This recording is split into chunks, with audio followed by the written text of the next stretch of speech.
Good morning, and welcome back to Wacky Weirdo Hour. Boy howdy, do we have an action-packed lineup for you today. Get out your cup of coffee, enjoy your cereal, it's about to be a bit of a ride. Sometimes I'm asked, why do I do this to myself?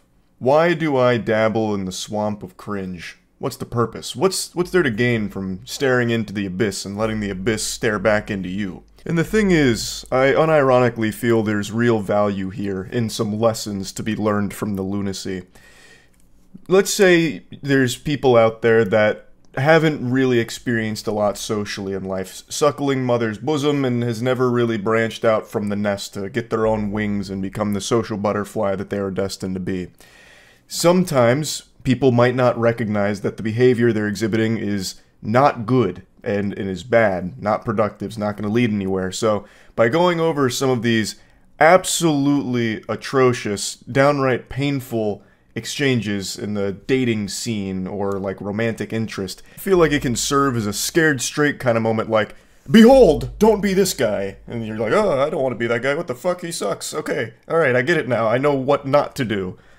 Or maybe I'm just reading way too deep into all this. I'm not a fucking hero. I'm not a psychologist. I'm just a guy here laughing at some goofy situations.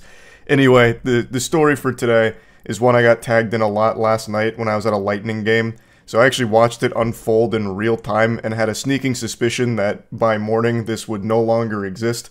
The poster would probably remove it because things went out of control. That shit went cattywampus. And I was right. The posts were deleted, but I saved them. I made sure to. I said, dag nabbit, you're not keeping this from me. You think you can hide cringe, brush it under the rug, and I won't find it? Nope, I'm lifting that rug up with a big old smile on my face. I'll say, thank you so much for this, yum yum yum, scrumptious.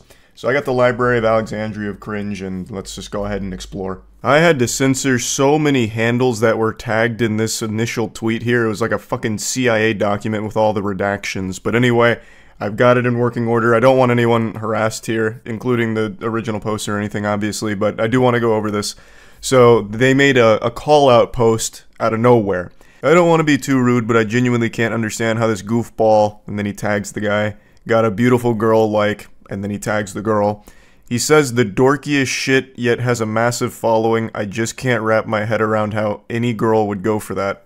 I really commend his efforts not to be rude. I think he did a great job of tiptoeing around it and being polite while also getting to the point. Extraordinary manners, clearly. Excuse me, everybody, not to be rude, but fuck this guy. He's got a girl and I don't, and he's a dork and I'm a Chad. What's going on here, guys? What an injustice. He's not ugly, but Sabrina is objectively hot, where he's average at best. He spends all his time on Twitter, unlike someone who has a full-time job and a ton of money he could use to provide for a stunning woman like herself. Nah, screw not trying to be rude. He's a loser, to be honest. Oh, he was doing such a good job of not being rude too, and then the wheels just fall off. It goes tits up. He really goes off the rails. I like how he's like analyzing this now as if he's a researcher studying the phenomenon. He's average at best, but Sabrina is on like a totally different plane. Like this something's not adding up here. There's something foul afoot. And then he had the gall to criticize that guy for being on Twitter all the time. Meanwhile, Goober is on Twitter all the time making whiny posts like this, just having a temper tantrum, tears in the eyes, shaking his fist. Why is she not with me? I want her. He doesn't deserve it. I deserve it. And then here comes the stone cold stunner right on his soul. So the girl that he was talking about and loosely tagging in his tantrum catches wind of it and drops the DMs that he continues to send her. She goes, I know your ass ain't tweeting this like you ain't been in my DMs constantly begging me for a chance like a desperate loser and refusing to take no for an answer like a disgusting creep. And here's the receipts, Twitter. Thank you for the receipts. God bless. I'll speak on behalf of all of Twitter when I say it's much appreciated. So it begins with, would you ever want to meet up someday? I'd love to see a movie or take you to dinner. Whatever you'd like. To which she responds, I'm flattered, but for one I have a boyfriend and I don't think you even live near me. Oh, I like to travel, so it's not a problem, lol. And you're not married, right? There shouldn't be anything wrong with hanging out. No, but I don't feel like your intentions are platonic, so... She was right. She really sniffed that one out pretty quickly. You don't need to be, part of the Scooby-Doo mystery gang in order to crack this code here. She immediately deduced that this wasn't necessarily a friendship offer. This was him shooting his shot. But I love how he just immediately goes like, well, you're not married, so I mean, like, what's the harm? You know, I don't see a ring on your finger. And he continues, no, I'm absolutely being platonic. My intention is just that I want a chance to prove that maybe I could a candidate as well. Like maybe you'd have more fun with me. Just to weigh your options, you know? About to have me talking like a Sims character with that kind of cringe. Like, what do you mean? Weigh her options. Brother, you came out of nowhere in Twitter DMs. Why the fuck would she want to weigh options with you? Like, she's already in a relationship which she makes clear off rip and you still keep pressing. But you know what? Let's go even deeper here. We'll get into real fanfic levels of garbage and delusion. Let's assume she's in an open relationship and would actually, like, want other options, I suppose, in a partner. It's not gonna be you through Twitter DMs. That's just dangerous. No one's going to take you up on shit like this, especially not when you're coming out fucking guns blazing, fucking firing from the hip out of nowhere. And there's no possibility of that anyway in reality, because she actually shuts that down directly too. No, you're not, because you're still pushing something further even after knowing that I'm in a committed relationship with Blake, so there's no options. Learn how to take no for an answer. A lesson he absolutely refuses to learn. So he continues, I'm just confident in my abilities as a partner on all levels. I'm certain I can give you everything you desire, and perhaps better than he can. I apologize for persisting. You're just breathtaking, and I want you. I'm willing to fight for you at this point. To which she responds, there's no fighting for me, you don't know me, and you couldn't give me anything that her current partner doesn't. She lays into him. She lays down the brass tacks here. And basically he says, that's a lot of words. Too bad I'm not reading them. Because he refuses to accept anything she is saying and only continues to exist in this dimension in his brain that is disconnected from the reality here. But I will say, he has piqued my curiosity. I have to know what abilities he's so confident in here. Like, balloon animals? Like, he learned a magic trick from Chris Angel? Like, what abilities are we talking about? Because it's certainly not like romantic abilities whatsoever. He's fucking cold calling like a telemarketer here through Twitter DMs. So he responds again saying, I had to give my 100%. If we're being truthful here, I don't think he deserves you. I see what he tweets and he's dorky as hell. You're hot and one of the kindest people I've ever seen on this app.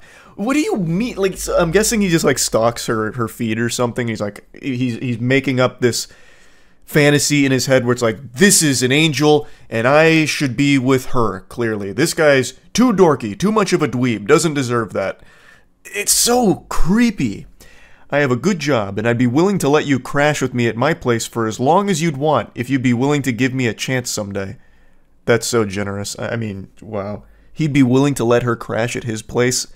Wow. And they say chivalry is dead, huh? I don't even know why he's making that offer. I don't think that's something anyone would want to do. I don't know why he's making it sound like he'd be willing to make a sacrifice by letting her live with him when he's fucking obsessed with her. It's oh my god, it's so fucking weird. I'd take care of you, but you everything you want? Oh, buy you everything you want and give you anything you'd need. I haven't found any ladies in my area that share my same interests or honestly that are as beautiful as you are. I guess you just brought out my competitive side, lol. You absolute weenie. It's not a competition. And if dating was a competition, you're gonna stay losing with an attitude like this. I don't know why he's treating it like a game of Counter-Strike where if he just plays it properly, he'll go ahead and squeak out the W. She's already in a relationship. No matter what you do here through fucking Twitter DMs, it's not going to change that and she's not going to want to go with you. No matter how much you lecture her about why her current partner doesn't deserve her, which is an outrageously weird thing to do. You don't even know them to begin with. You are just someone that is stalking their fucking Twitter feeds, I guess. Like, this whole thing is super creepy. And he just doesn't see it. So she posts these DMs, and obviously a lot of people started dunking on him for it. And instead of trying to learn from it and understand why this isn't a good thing, he takes it as another opportunity to proclaim his love for this stranger. He says, you have to be lying. Why is everyone acting like I'm crazy? Sabrina is drop dead, sexy, block A or Blake, whatever the fuck, is not. He's painfully average and mediocre at best. As I said before, he ain't ugly, but compared to her, he might as well be.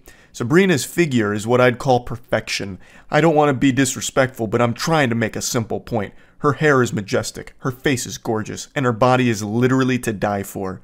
Not to mention she's strong and takes what she wants. I admire that. And she doesn't want you, so admire that and come to terms with it. She will never want you. No matter how many times you make Twitter posts about her, obsessing over her. It's scary. It's unhinged. Stop it.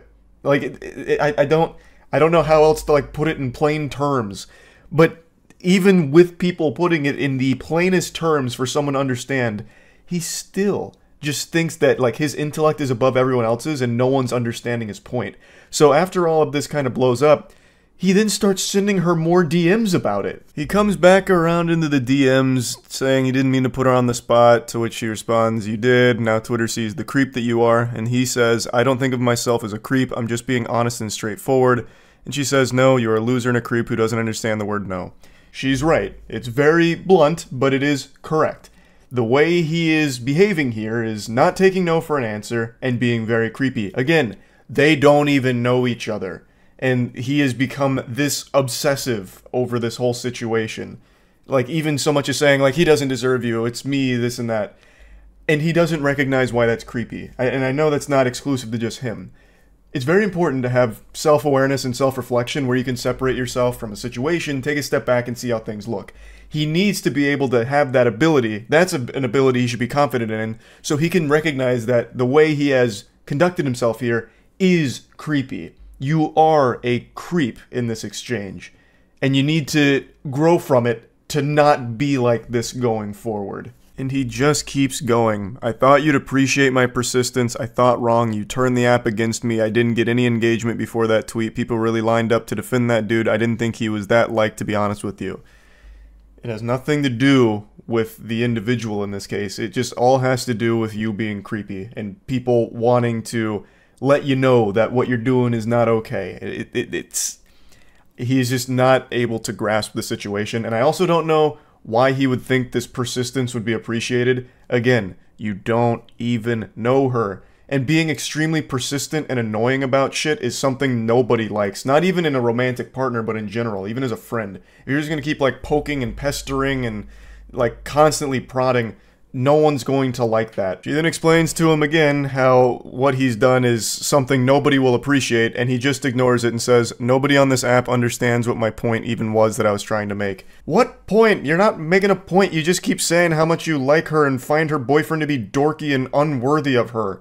What point are you talking about? There's not some, like, deeper underlying message that you're trying to get across that we're all too stupid to see. You're just being a weirdo for everyone to see publicly and throw tomatoes at. This is the last DM here that was shared. He says, "I treat women with the utmost respect, actually." That's the impression I got as well. Yeah, no, yeah, that's what I got when reading this too. To which he responds, "You don't when you can't accept the word no and objective women. Your loss, I guess." That's just a classic sign-off from, like, every single one of these meltdowns and bad romantic exchanges. Somehow it always ends with the guy saying, "Your loss. I'm actually, like, the best dude ever. I'm, like, the chillest, nicest guy ever, and you just blew it with me, so put that in your pipe and smoke it. You'll be thinking about that every night trying to go to sleep. What a big loss for you." I don't know why that's so common amongst all of this, but it is very interesting to see it every single time. But anyway, I just wanted to share this because I've been so fucking deep into these, like, weirdo romantic exchanges and all of that, so that's really about it. See ya. Hey there, it's been a little while since I showed you text messages from an unhinged weirdo. I thought we were long overdue, so let's just dive right into it, huh? A little bit of context before we begin our adventure. This is a co-worker who's about to make, like, an ice cream cone in the Florida weather and melt down over absolutely nothing. Also, there's a Discord message that came through at the same time they screenshotted this from someone named Bastard. I don't know the whole story around that. I guess they're being contacted by Austin Powers or something, but it's not pertinent to the journey we're about to go on. So the co-worker says, "You get home okay? I just got home myself." To which they reply, "Leaving the bar now." "Well, I'm home and awake if you want to come by, lol." Drops his address. "If you want." I love that he uses this emoji. Usually it's like a winky from these awful pickup attempts, but he decided to be a little innovative there with one of these. I'm half surprised he didn't just send a dick pic or something at that point, like, hey, you're just leaving the bar, right? Do you want to come over, lol? No big deal if not, I'm just putting lotion on my meat and then sending photo evidence of it. Shockingly, he doesn't get a response, so he has to spend the night kissing his pillow and going to bed sad, but he comes around the following afternoon saying, sorry, those last few texts were meant for a buddy at the bar that I didn't want to drive too far home if he was too drunk, and then when I called him it went to you by mistake. But yes, hope you got home okay as well. It's very important I mention this guy is 40 years old, and he is texting like an actual child. That tactic right there, I am sure everyone watching this has experienced at one point in their life, where you send a message to someone and you're like immediately embarrassed, so then you come up with a response like, oh sorry, that wasn't me that sent that message, that was a buddy of mine, he just hacked into my phone and sent you that by mistake. I would never say that I liked you, or that's gross, that's yucky. Wasn't me. I wasn't trying to invite you over to my house or anything. That was meant for a friend of mine who was super drunk, and I was just trying to save his life is all. Like, I'm actually a hero. I'm a super good guy. That message was truly a crazy mistake. Things then get super weird because he comes back the following day and says, yes, my friend, ... It's a shame, ... That's so cringe. It's like a Reddit mod cosplaying as some kind of Saturday morning cartoon villain doing this with their hands. Yes, my friend, it's a shame. Ah, Sonic the Hedgehog, you've come to my lair. What a shame you didn't see through my plan. It's so odd and embarrassing reading that. Always have been told what a gentleman I am, and he puts his pinky out, no doubt, when he typed that message. I can actually smell him through these. I mean, the physical stuff was both of us, I don't regret that, but the lingering bothered me because I think of a lot of you. I think a lot of you, as in the quality of person you are. No response. So you're gonna soon realize that he's actually illiterate. His weird dweeb speech didn't quite work with the yes my friend angle, still no response. So he tries again at 4:41 a.m. saying, hey you. And then he comes back shortly after saying, you honestly creep me out. Our bar is suffering for the first time since 2016 because we have a selling sandwich worker. I don't know what the fuck he's even trying to say. Sure you could learn, but it's all a joke to you. You're an idiot if you think my natural personality was like that. You fucking grabbed neck. So, the dam's beginning to break here. Pandora's box is opened, and every single emotion is flooding out of him right now, and the only one left inside of that box is sanity. He has forsaken sanity here. He immediately starts living in delusion and just spouting fucking gobbledygook. It's absolute garbage. I do love, however, that he says that they creep him out because they didn't respond to his 441 hey you booty call text. That just sent him over the edge like, this makes no sense, this is incomprehensible. You really give me the heebie-jeebies. What is wrong with you? You didn't respond to my 4:41 a.m. text message? That's ridiculous. Everybody texts me at 4:41 a.m. That's like the most optimal time to text, and the fact that you didn't tells me that there is something evil afoot here. You're not right. Oh, also, I should probably explain that last cryptic message he sent with, you fucking grab neck. So, what that is, the poster explained a little more in the comments. Apparently, they had given him a ride back at some point to his apartment, and he refused to leave the car and insisted that they go to his apartment together, but that obviously wasn't flying here. So, since he refused to get out of the car on his own power, it led to like some kind of like actually aggressive struggle where his neck may have been grabbed and like pushed out of the car or whatever. So that's what that is. Can't see the top part of the text, but it ends with tweaking, which is super accurate to what's happening right now. And he responds, is this a group chat? Accept the rejection, learn from it, move on. Also, begging to go on another date with me is cringe as fuck. I'm tired of taking losers and try to help them so our restaurant didn't look like fools. Doesn't. Date? Laughing, crying emojis. I feel bad for you, you. Okay, bye. Laughing, crying emojis. You are, what, 22 and act like 15. There is no date. Laughing, crying emojis. Thank God I finally got John here. I don't know who John is, but hey, fist bump to John. The savior has arrived. John is saving the day. There has never been a date. ... My God. ... What kind of weird-ass life do you live? ... I said we have crackheads at work and maybe we can go outside, and maybe we can go out besides that... ... If you didn't see that on Saturday night with the convict you are still and idiot and not who I talked to you about thinking you are mature and different... You are just a basic Lucy fly we have to deal with. The fuck is a Lucy fly? A loose fly? Loose fly? I don't know what that... I'm no zoologist, and I don't feel like looking it up. Scratch that, I just went back on my word there. I did look it up. Nothing appeared on Google search. Even Google was like, are you fucking dumb? Hey, excuse me, Charles, did you mean to Google this nonsense mumbo-jumbo? Loose fly, are you stupid? So I don't even know what word he was trying to put there, because there is nothing that even remotely pops up to explain that. By the way, the tweaking is on purpose to mock these idiots. Crying laughing emoji. I'm still is the Marine Reserves. In. Trying to read his text messages is like trying to read Finnegan's Wake. This shit is incomprehensible. He is so angry, he actually can't type. He's just seeing red, and he's like actually trembling fucking tweaking as he's trying to send these messages. But according to him, the tweaking is all an act. He's only pretending to be a tweaker to make fun of the real tweakers. We couldn't possibly begin to understand his galaxy brain scheme. He's 5 levels ahead of the rest of us simpletons. Damn, imagine being 40 and still illiterate and pathetic. Take care. Illiterate? Let me out it this way. I'm assuming he meant let me put it this way, but he immediately blew it.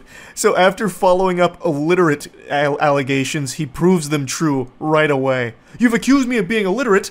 Well, check this out. How illiterate is that for you?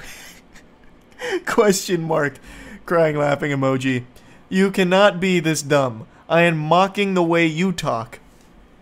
I would love to, like, get a peek inside of that noodle of his. What a very special brain. No, I'm not tweaking. I'm making fun of tweakers by pretending to be one. No, I'm not illiterate. I'm making fun of you. I'm making fun of the way you talk with my illiteracy. What don't you understand? You're so stupid, you can't even see that. Haha, I feel bad for you. Haha.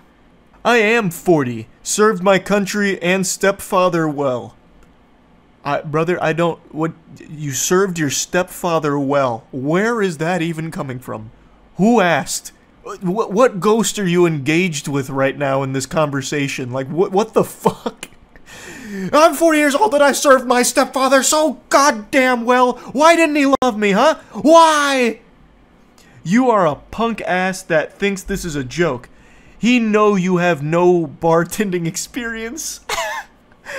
I love the... Like, this has to be on purpose. He know you have no. Instead of just using N-O, it's K-N-O-W. No.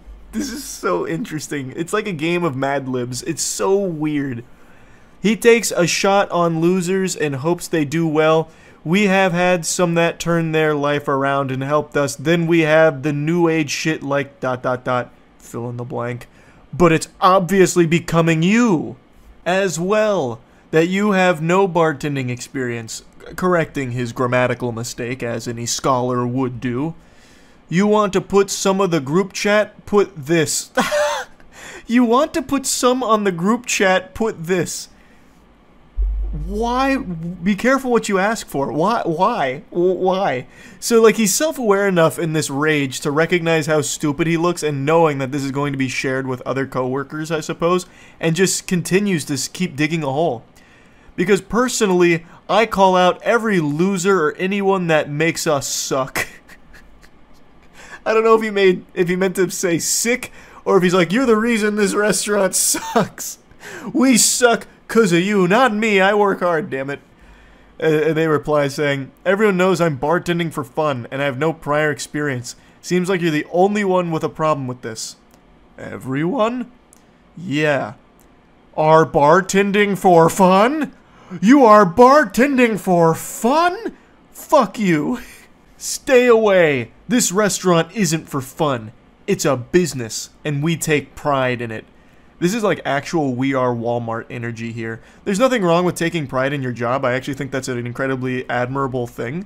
But to this level, where it's like almost delusional that this restaurant has become a part of your identity, when it's not a restaurant you own, this is just this is just a coworker. This is just someone that works there, I'm pretty sure. So it's not like it's his restaurant that's being insulted or anything, and this guy's about to go to fucking war for it. Who the fuck is everyone anyway?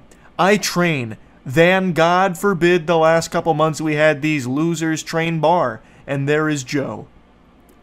Who's Joe? Where's Joe? Joe Mama? What, like Joe Blow? Like what is this? We've got John coming out of nowhere, which is like this guy's saint. Now we got Joe, and the way he's talking about it, I guess Joe's not a good guy. That's one of the villains we should be rooting against. I don't know. None of this is for fun. It's family. It's work. It's blood, sweat, and tears, and you just proved my point of why I don't like certain people that mock our restaurant. Are you done harassing me? I feel like as he was typing that last sentence there, you just proved my point of why I don't like people who mock our restaurant. He was charging up one of these. Why I oughta. Getting ready to get the knuckle sandwich deployed. No, the drug videos are enough. Good night.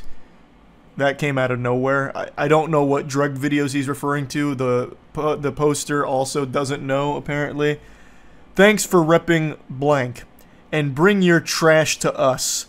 That's why he hired you, not because you worked for fun. We thought you had pride. Once again, please stop bringing your trash. The amount of times that he corrects himself, it's like a fucking English professor in a middle school. Like, just coming through with grammatical corrections throughout the paper with the red pen. And please, please, put our work group chat that you... And please, please, put our work group chat that you bartending is just for fun. ... Just like the video of you doing drugs will go to the VP of USAA. Actually, I don't like you. Just as a military Marine vet will do it on my own. I will do it on my own. That doesn't clear up the confusion with the statement. So, let's assume he's telling the truth here. Like he has videos of this coworker doing drugs. What are you gonna do with that? Like, he's trying to be like a hall monitor here, but like, what... Are you going to report it to the police? Because, like, I don't think they're going to act on it. Like, my coworker smoked weed, here's proof. But he doesn't even say that. He's like, I'm going to the VP of USAA. So you're going to take videos of this coworker doing drugs to the VP of a bank? Why the fuck are they going to care? I imagine 90% of the people at the bank have used drugs at some point, and they're still doing business with them. Like, it's not like they're going to get outraged, like, oh, good golly. One of our clients does drugs? Cancel their accounts quickly. Freeze their assets. Thank you for bringing this to our attention. This is invaluable. It's so weird. And also, just for a cherry on top, the poster explained that they actually don't even bank with USAA in the first place. So he'd just be going to a random bank with a video of a random person doing drugs. At that point, you could just pull up a video from Reddit of someone doing drugs. The final message sent to this maniac was a no bitches meme, saying, I don't know what drug videos you're talking about, lol. And they did post another picture as well, where apparently this coworker was fired. So, that sounds about par for the course. This was a loose cannon. This guy seemed very unwell.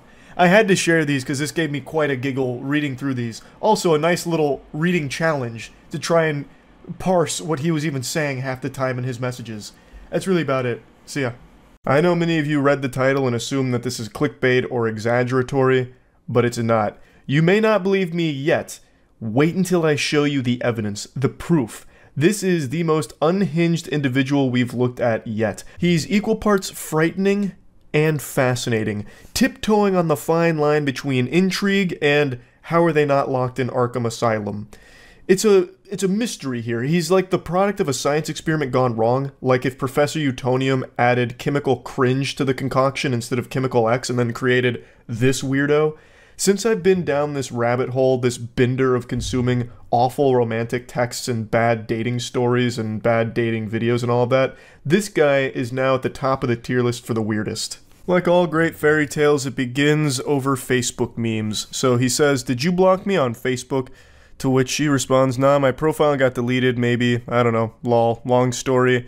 Then he goes, "You don't have to lie." I can just feel the sadness emanating from that line there. I can imagine him looking down and kicking his feet in some sand. And she goes, "I'm not. You can ask pretty much anyone. The profile is gone." To which he responds, "I'm not going to waste my time finding out you're lying to me. So now you're going to ignore me." This is, I'm assuming, a lot of time passing between those two texts. And by a lot of time, I mean probably like 5 minutes because this guy's fucking delusional. So he double texts her like, "Oh, so now you're ignoring me? Now that I've called you out on lying about this?" She responds by saying, "It's not like that, it's just I don't like being called a liar." He then claims, "I didn't call you a liar, I just wanted to know what was going on." And then she says, "I told you and you said I lied, dude." I don't even know why he's trying to pretend that he didn't call her a liar. He can literally look 2 text messages back and see that he point blank blatantly does call her a liar, basically. He's already off his gourd right now. He's fuming because this account that he follows posts memes that he likes, and now he doesn't get access to those memes, and he's throwing a temper tantrum. But really, at the end of the day, it's not so much the memes. He wanted to try and shoot his shot here with the individual who runs the account. He then tries a new angle by going for pity. He's like, "Oh, I'm sorry. Just been going through shit. That sucks about your Facebook." And then he's able to almost cobble together a normal human interaction here. She goes, "Shit happens, it's cool. Just been in my head and your memes brighten my day. I got weird because I didn't do anything wrong for you to block me like that. My memes actually got me banned." This reminds me of like the potion seller video on YouTube a while back. "You can't handle my strongest potions, traveler." But in this case, it's memes for Facebook. And he just goes, "For real? That's crazy. You post them all the time though. It must be something fucked up, haha. Well, if you made another Facebook, you better add me first. I'll be waiting, JK." To which she just tries to close it out by saying, "Lol, yeah." Next chapter in this cringe anime is him trying to pull out the Riz here, trying to showcase his game. "So what are you doing, dork? Haha, causing more trouble for Zuck?" He's going for like the playful insults kind of thing, like, "Oh, you dork, you fucking dweeb geek, what are you up to, huh?" And she just goes, "Nothing, just hanging out." "That's so cool." I love that with the exclamation point. He's like, "Whoa, badass. I bet you're kicking ass in Animal Crossing, huh? Is it that fun? It looks too much for kids. It must be since you keep ghosting me. Do you play any real games?" To which she's baffled, saying, "How is that not a real game?" So again, a certain amount of time elapses between his first message with the "that's so cool" NPC dialogue and then him going, "Oh, it must be so good you're ghosting me." So this guy's flipping emotions back and forth rapidly. His brain is all over the place. His fucking noodle is scrambled. And then he tries to like make an argument out of this, successfully making an argument out of this, by the way, by calling Animal Crossing not a real game. So he tries to get like this sort of elitism about him when it comes to gaming. So I'm assuming he came straight from Reddit and was just ready to get argumentative about like what a real game is, and Animal Crossing doesn't fit the criteria. "Yo, you serious?" Laughing emoji. "It's dumbass animals or some shit being your friends. No real gaming, you know that." Oh, it hurts me to even just read that. And then she goes, "Well, what's a real game then?" "You don't have to get an attitude, I'm just making fun, dork." "Oh, why are you getting offended? I'm just insulting what you're playing. Like, what are you getting all bent out of shape over?" "Oh, come on, calm down. What, are you on your period or something? Well, why don't you ask one of your dumbass animal friends to help you with it or something?" Like, dork. Oh, it's so painful reading this guy's text, and it only gets worse. It gets even more outrageous. But he's so aggressive with everything. It's like he treats a text conversation like it's an active war zone. Rocket League is a way better game than that, but I guess that's not cute enough for you. Yeah, not enough sunshine and rainbows for you girly girls. This is a real man's Battlefield. And speaking of Battlefield, game like Battlefield, Cyberpunk, Far Cry, shit, Madden, that's a sport. And men like me play sports. I could help you play them. What a generous offer from this guy. Wow, tell me you're a basic white guy without telling me you're a basic white guy. You got jokes. Double laughing crying emoji. All that is casual shit. Pick up a real game, get on my level. I really appreciate that now she's just making fun of him directly to his face. I have no doubt she was laughing while writing all this shit just to string him along and continue to watch him embarrass himself like the clown he is. What the fuck are you talking about? I'm playing around, dork! Every game I play is so much more hardcore than what you just said. Witcher, Shin Megami Tensei, fucking Fable even. And that was the straw that broke the camel's back. She started to insult his gaming choice, insinuating he's not playing real games and she's more hardcore. And he does not take kindly to that. Now he gets exceptionally whiny. Why are you being such a bitch? I'm literally trying to have a convo, that's it. And oh brother, it's the worst conversation ever attempted. I feel like I should have blocked you even if I did have Facebook. You're insulting my game choices. Which is all he's been doing is just insulting what she plays. I don't know why he thinks it's just some like normal conversation. And he keeps calling her a dork like it's straight out of Ed, Edd n Eddy or something. I don't know what he was expecting.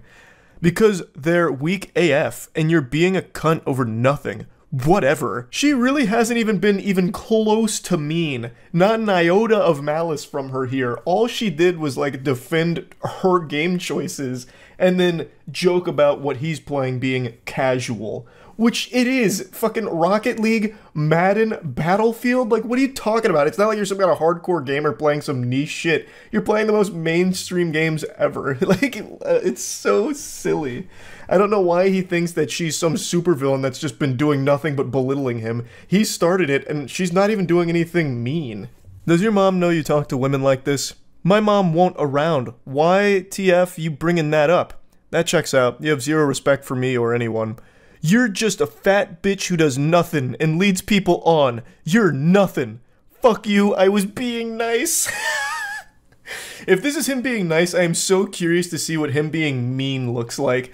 He immediately just breaks down into his fucking soiled diaper meltdown. You're a fat bitch! And he keeps using the wrong "you're." He never even accidentally gets the correct form of "you're" in any of his statements here, which grinds my ass a little bit. But then he's like, you just lead people on. What? How? How did she lead you on? By responding to you? Granted, this is probably the first woman that has ever responded to a text message from this guy, so maybe that's, like, where things got misconstrued. He thought that since she responded to his initial message, she must be interested. This is so baffling, it's making my voice crack. My vocal folds are freaking out, because it's so odd that someone could have a rotted brain like this. No wonder you can't get a boyfriend, bitch. I don't settle for trash like your baby moms. You called me a liar, shit on my games, play even more trash games. At least they gettin' dick, unlike your fugly ass. You have no idea what you do. What does that mean? You have no idea what you do? I don't even understand what that statement's supposed to mean. Bet you have fucking herpes, you fat piece of shit. How many kids do you have custody of again, lol? How many of your boyfriends died?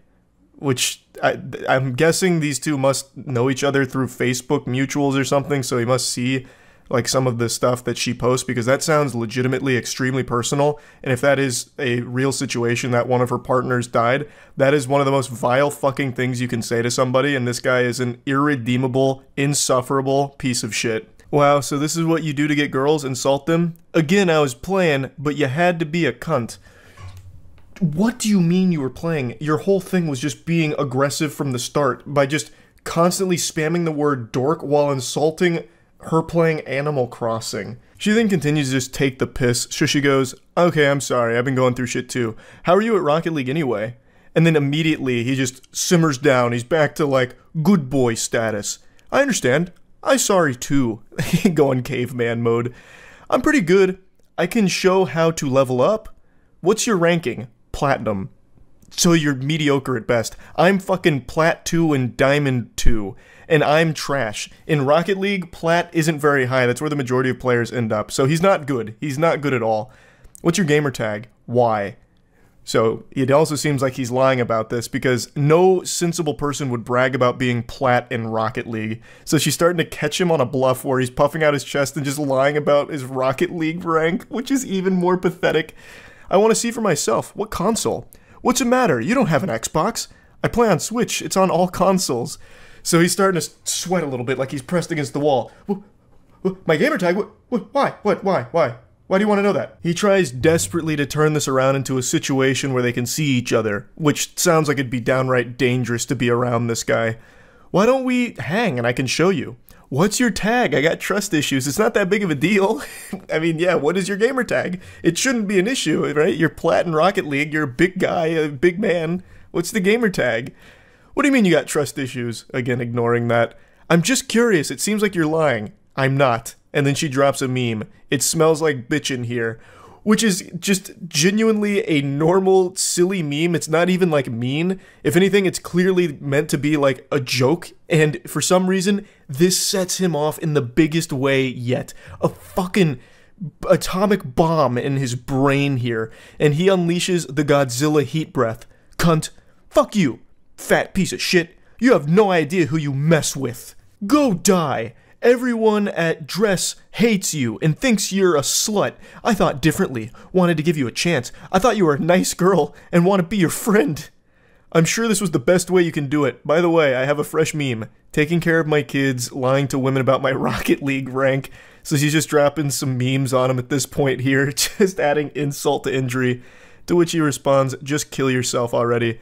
He's trapped in 2009 Xbox Live gamer zone. He's really fucking struggling here, treading water. I can hear the tears in his eyes right now, literally feel them through his sad texting. Forever hard-stuck plat in Rocket League and forever hard-stuck being alone in life with an attitude like this.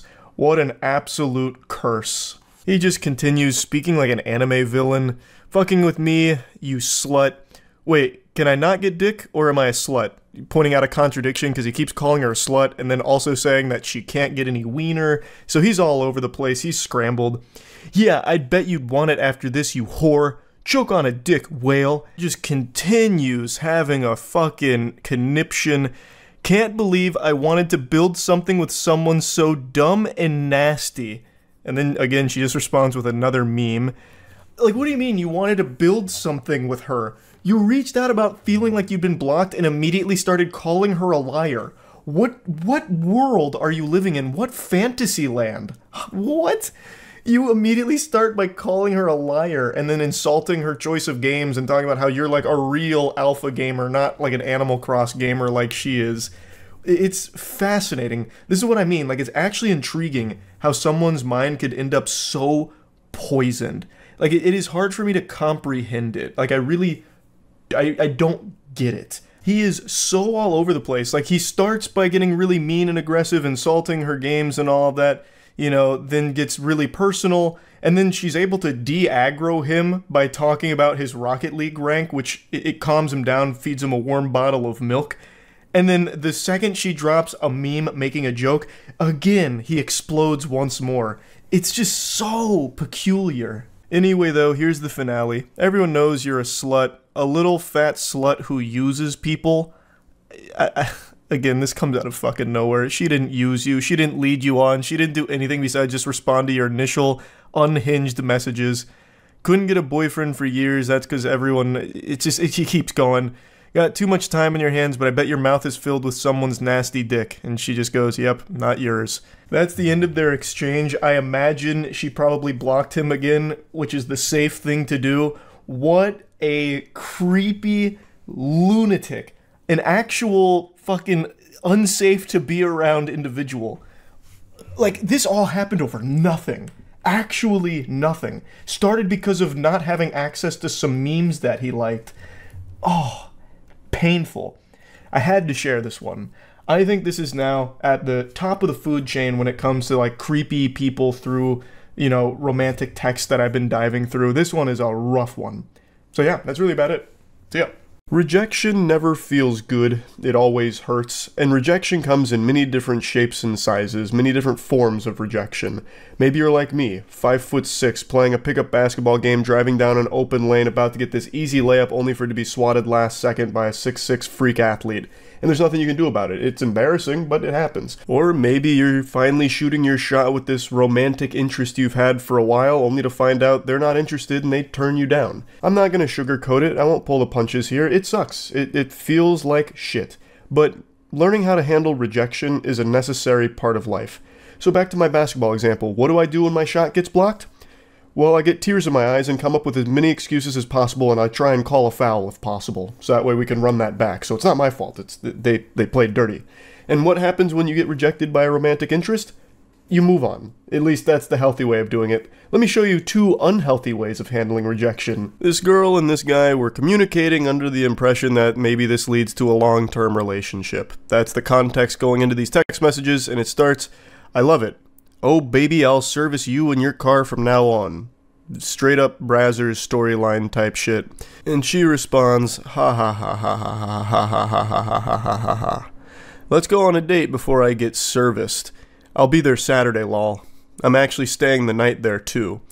And then there's a lot of like redacted information here, like a CIA document, so I don't exactly know what was being said in between these, but she says, Where do you live? Oh, okay, got it. So far things seem to be going well enough. They're making plans. She says, "Do you have plans for when you're here?" And he says, "Hopefully just you, but no plans other than that. Just needed a breather from my son. I'm going to book a hotel room tonight when my check hits." Which is starting to give off a bit of a weird vibe there. She says, "Oh, how old is your son?" 13. And then he says, "Maybe you could stay the night." She responds, "I don't do that the first night. I'm sorry." And he goes, "I don't mean all night, lol." And she's as confused as everyone else would be. So she says, "Ha ha ha ha ha. What? You said stay the night." "I meant like hang out at the room after dinner. Maybe cuddle up. I'm a huge fan of cuddles and the best in the world at giving full body massages." I highly doubt that. I'm gonna need some citation for that. I don't believe you. That's not what I usually do after first dates. I just don't think we're on the same page with dating. That's totally okay, just not a match. So she's taking this in stride, she's like, hey, is what it is. And then he keeps going. "Exceptions could be made." "What? Lol, what do you mean?" "I mean dinner. Hang out. And eat between your legs like a Sunday lunch buffet after dinner. Lol. Clap them cheeks too." So she's very gently saying no to this guy. And this is the approach that a lot of dudes take with the car salesman type shit. Don't take no for an answer. So he continues to just keep pushing like, no. What if I, the world's best full body masseuse, give you a happy ending? Where I eat your pussy like corn on the cob. I'll chew on your clit till it bleeds and I bust. How about them? How about that? How does that sound? I'll even clap your cheeks too. As a little added bonus on top of my service. So, when are you coming over? Are you out the door yet? Unsurprisingly, this last-ditch effort didn't work, she says, so you don't know how to listen, cool. Don't make exceptions for men who don't respect my boundaries. Fair enough. She said no, and he continued to be weird about it. It's a really fucked mentality to not accept a no and keep pushing.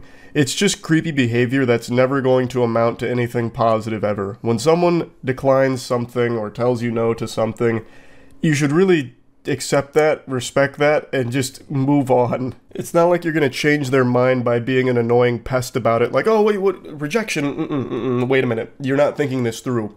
What if I clapped your cheeks? You failed to think about that, didn't you? Yeah. So if I clapped your cheeks, now I assume you won't be rejecting me? What do you mean you're calling the police? This one's a masterclass on how to respond to rejection like an unhinged lunatic, so this one's getting extremely angry when getting told no. I don't know what the conversation is here. These two had met on like a dating app and they were talking. He says Mario, so perhaps the question was, who was Luigi trying to save in Luigi's Mansion? I don't know, maybe they were playing a trivia game. She says, okay. She doesn't seem super enthusiastic about that response, so maybe she's not a fan of the Super Mario Brothers. Who knows? But anyway, he says, how was the mall? Get anything good? She says, no, I didn't look. I was just returning something. And then she sends a picture of herself in an outfit. And he goes, oh, that looks really good. Gotta get you some lingerie. Admittedly, I don't exactly know what happened in between the last text we just saw with him flirting and then these. He goes nuclear here. He goes full fucking scorched earth out of nowhere. So I'm thinking that there's some text messages that were exchanged in between these two, so we're just missing an entire chapter of this anime arc that he goes on to reach the villain status. So she says, I don't want to drive to blank for blank, I don't have enough gas. And according to the context she provided, they had apparently had a date scheduled, but she had to cancel last minute because of something school related, and now she was texting him back just to talk today. And there must have been something in between him saying, we gotta get you some lingerie and this. I just don't know what it could be. Maybe he invited her, like, to another place, and she just said, no, I don't have gas for that. But anyway, he responds, oh, alright, that's cool then. Didn't know all that, lol. You said you had some school stuff the other day. Now is gas, lol. You dirty, fat, sloppy, broke piece of shit. You got no gas, but got gas to go to the mall window shopping, lol. Thanks for making my morning, lol. And she just responds, lol. He just desperately tried to spam as much hurtful shit as he could think of quickly, like in a League of Legends game when you get mad that your bottom lane's feeding or something. How else are you going to respond besides just laughing at this pathetic tantrum? So she hits him with a lol, which only sets him off even further, so he sends her picture back to her in order to keep insulting her. Yeah, this shit is funny, lol, fat ass bitch, you pushing what, almost 190, 200? I almost find it fascinating how anytime one of these weirdos gets their feelings hurt, they always resort to just like, well, you're fat anyway. You're fat. Like, it always comes down to that.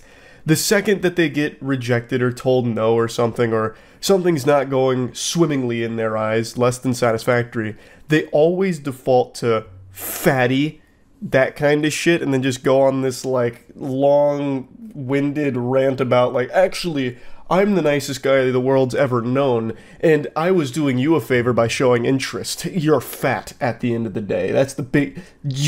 I didn't want you anyway. I'm not crying, you're crying. This one's just a little bonus, a cherry on top of the rejection cake. It's not exactly rejection per se, it's kind of adjacent. So this is somebody's ex who just texted her out of the blue.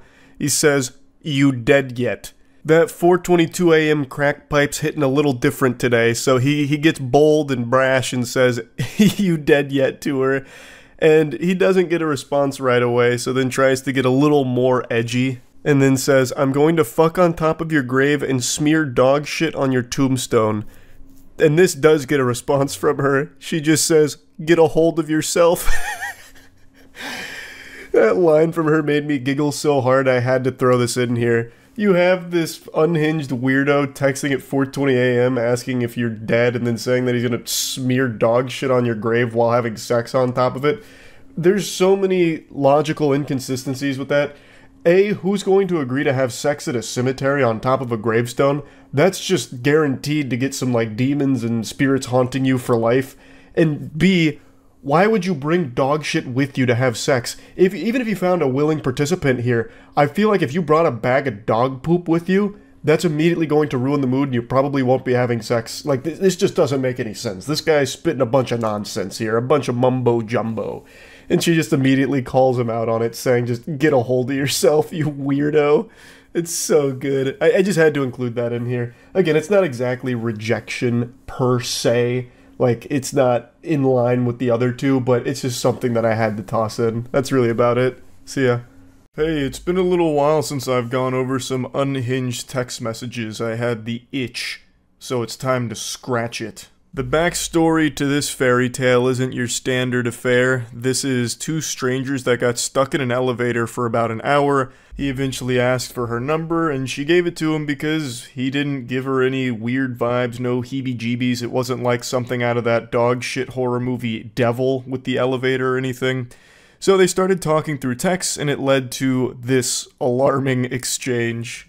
He said, how are you doing today? She says, I'm good, thanks, just went for an early morning swim. And then he starts to show his hand a bit. I'd love to see that. Can I tell you something?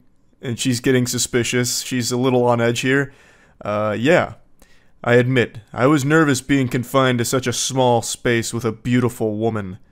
And she goes, okay, I don't know what to say to that, lol. And he just continues like it's a war story. I feel like I can see him lighting up a cigar as he's saying these things. The mind wanders. You're lucky you got trapped with a good guy. And she's confused, saying, what does that even mean? He was apparently super normal in the elevator, but now over text he's talking like he was Bruce Banner holding back the Hulk in that situation. Saying shit like the mind starts to wander with ellipses there just makes it sound like he was, stranded on an island, ran out of food, and was contemplating cannibalizing the other survivors there to keep himself alive. And he's like writing down the sailor's log. It's too much for me to bear right now. My mind, it starts to wander. I'm losing myself on this island. I'm going to slit the throat of the former captain and feed on his insides. Lord help us all. He continues, "Don't worry. I don't intend on harming you in any way." Which is a very reassuring thing to hear out of the blue. Listen, ma'am, I'm not approaching you with violent intent. I want to make that clear right now. I know you may have had it in your head that I was going to kill you. I want to put your mind at ease. I was never even contemplating murder. Or rape, for that matter. I was simply explaining that any warm-blooded male would be tested in that situation. Dude's trying to explain this like he's John Madden here. Appreciate the breakdown though, Reddit mod. Any warm-blooded male would be tested in that situation? What do you think would have happened? Like, the elevator malfunctions, you're stuck in there for a little bit, and what, he's just gonna turn into some kind of feral beast that's gonna be tearing her limb from limb like a wild animal? Just the instant the elevator stops moving, just something goes awry in the male brain, and they turn into the Tasmanian devil, making, like, Jujutsu Kaisen cursed spirit sounds as they charge at the woman that's stuck in there with them. But luckily, she was trapped in there with a good guy. Not like those other red-blooded males or cold-blooded male. What did he say? Hemoglobin-blooded males? What? I've already fucking forgot. But he's just being chivalrous here and reminding her how lucky she was, all the stars aligned, to put her in the perfect position to be stuck on an elevator with a stranger that's as gentle and as nice as this guy, who had no intentions of harming her in any way whatsoever. She hits him with some question marks going, "I'm not following," because, I mean, this is all reading like a threat at the moment. And he says, "Don't worry," which is cause for concern, definitely going to start worrying. He says, "You have the perfect body. Those small breasts and soft, thick thighs leading to that voluptuous ass are delightful. Thank you for existing. Thank you for your service of pleasing my eyes in that elevator, madame. I tip my fedora to you on this good day." And she just says, "And now I shall cease to exist in your life. See ya." That was the correct decision there, just to block them and hopefully never see them again in your life. That's probably the safest thing to do, because this whole thing makes it sound like he was considering rape or something and then decided against it, how he had to, like, fight against that urge that other warm-blooded males would have succumbed to or something. It's fucking weird. This guy is a weirdo. And here's another weirdo in a similar fashion where it's a complete stranger that just goes fucking Insano style out of nowhere on someone else that is also still a stranger. These two are co-workers, they've been working together for about a week, and they play online games together in like a group with other co-workers. So they're not like friends or anything, they have barely known each other. He texts her saying, "Kaylee, we care about you. Care. Please answer. I'm so sorry. Please talk to me." Now, I want to be clear, this is one person saying this, so I don't know why he's saying, "we care about you." This is like some Schmeagle shit with my precious. You know, we got Gollum coming in right now. And she says, "It's okay. I'm not mad." And he goes, "Please just talk to me. I cared about you. Still do." And she says, "Thanks. You too, dude." He continues to spiral. "Why are you acting like that? I'm here for you. No matter what.